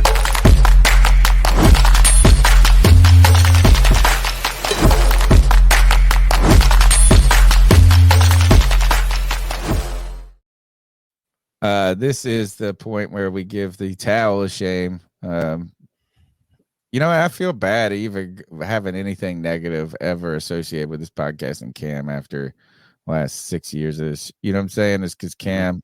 I can make a new bumper. Get rid of Cam. I love you. I miss you, Why Cam. not get rid of Cam? Fuck. I miss you. I That's miss why you. I'm so mad. Oh, at what about Tony this? It's like taking away dab on him for David Dotto's fucking. Those ball Cam sack. times are the only thing keeping me a Panthers fan right now, to be honest with you, is remembering those times. What about man, I wish he was a Brown. Why didn't the Browns go get him? Somebody was putting that out there. You said that, Cody. You were like, I wouldn't want this to happen. I'd love Yeah, this. man. I thought that would be dope. The Browns have the best defense in the NFL. What are we, you know, I guess the question is, it's kind of like Shame on you, Lorne Michaels. Shame on you, NBC. Shame on you. who are we going to shame with this towel of shame? Oh, I got one. Go ahead. I'm gonna shame the announcers, and I'm gonna try to work on killing this narrative. That's what Wasn't Greg Olson one of the announcers? Yeah, and then I'm not sure who was, but I'm just gonna say for one thing they said, and I'm so tired of hearing this, is they spent a little bit of time after Bryce threw a pick talking about how much dog he has in him and what a great leader he is, and they go to him on the sideline. And he's giving all these offensive linemen this dish rag handshake with no emotion, nothing said, just walk by like you give in Little League when you play another team and then afterwards you all walk by each other and give each other a high five. It's a good game. It was like that, and it's like this guy has no dog in him. He has no leader. I want a guy who's going to be out there yelling at his offensive line when they let him get blown up. Like, it's bullshit, man. Reach down and grab your balls, dude. Have a little dog. And I'm tired of people with this narrative of he's a great leader. And no, man, he's a yes man. He's a likable guy. He's not a great leader. He's not showing that from anything I've seen all season. So I'm just tired of people saying that. And when the announcer said that and then showed him just with this dish rag handshake walking by people, it's like, come on, man. You're just pushing a narrative that there's no way you believe. So I'm giving that the towel of shame. I don't even know who announced today, but they get it. Greg Olson, and I forget the other dude's name. Yeah, sorry. So Greg did this thing where Bryce missed. He had two bad throws, and Greg put it on Bryce. He said those were two bad throws. He even mentioned how Tommy Tremble is wide open on that one pick six. At the end of the game, he went on to say that this year it's impossible to evaluate Bryce due to the situation that he's in. So to fully evaluate, yes, I agree. Yeah. My towel of shame. How about this? I'm gonna give it to Brian Burns. Dunk. Because yet again, dunk on demand. Yeah, 100% got a towel of shame. But Brian Burns, again, we had 0 sacks today, y'all. And Brian Burns was back, and we didn't get any sacks last week. And again, man, it's like no one he's supposed to be the guy, and there are moments when he's disappearing in football games. So, towel of shame. Yeah. My towel of shame just goes to the Carolina Panthers. The entire Carolina Panthers, from every player on that team, every coach on team on that team, the owner, anybody that's in that running their media, social media, y'all motherfuckers should be coming in to getting us. Come get us, man. You got 600 views on your YouTube video. That's how bad it is. Carolina Panthers, shame on you. Shame on you for making this what I got to do and what I'm going to keep doing. That's it. That's the C3 Panthers post-game show. We'll be here Tuesday night, live at 9 p.m. We're going to need to get some guests and start mixing some things up at this point. Probably need to start looking about getting ahead of the curve on some GM things and starting to think about those, as well as, hey, keep an eye out for I guess any live, reaction shows we got in case there's any breaking news. Guys, I want to wish everybody a happy Thanksgiving. I will be here for the show on Tuesday, but I won't be in this room. I'll be on location somewhere. Remote. Yeah, remote. Thank you. And I'm going to bring all my shit with me and make my family mad, probably in their own way. I'm still going to go hang out with my friends. Fuck y'all. And talk about them. Like, why you want to talk about the Panthers? That's it. So, look, I love you guys. Cody Lack, great hanging out with you. Greg, fantastic. Yeah, man. You and everybody in the chat, listen on iTunes, TuneIn, Spotify, wherever you get your podcast. Thank you so much for your time, your energy. Your copays are accepted because your therapy is my therapy. Cody Lack, take us out of here. C3 Nation, until next time, keep pounding.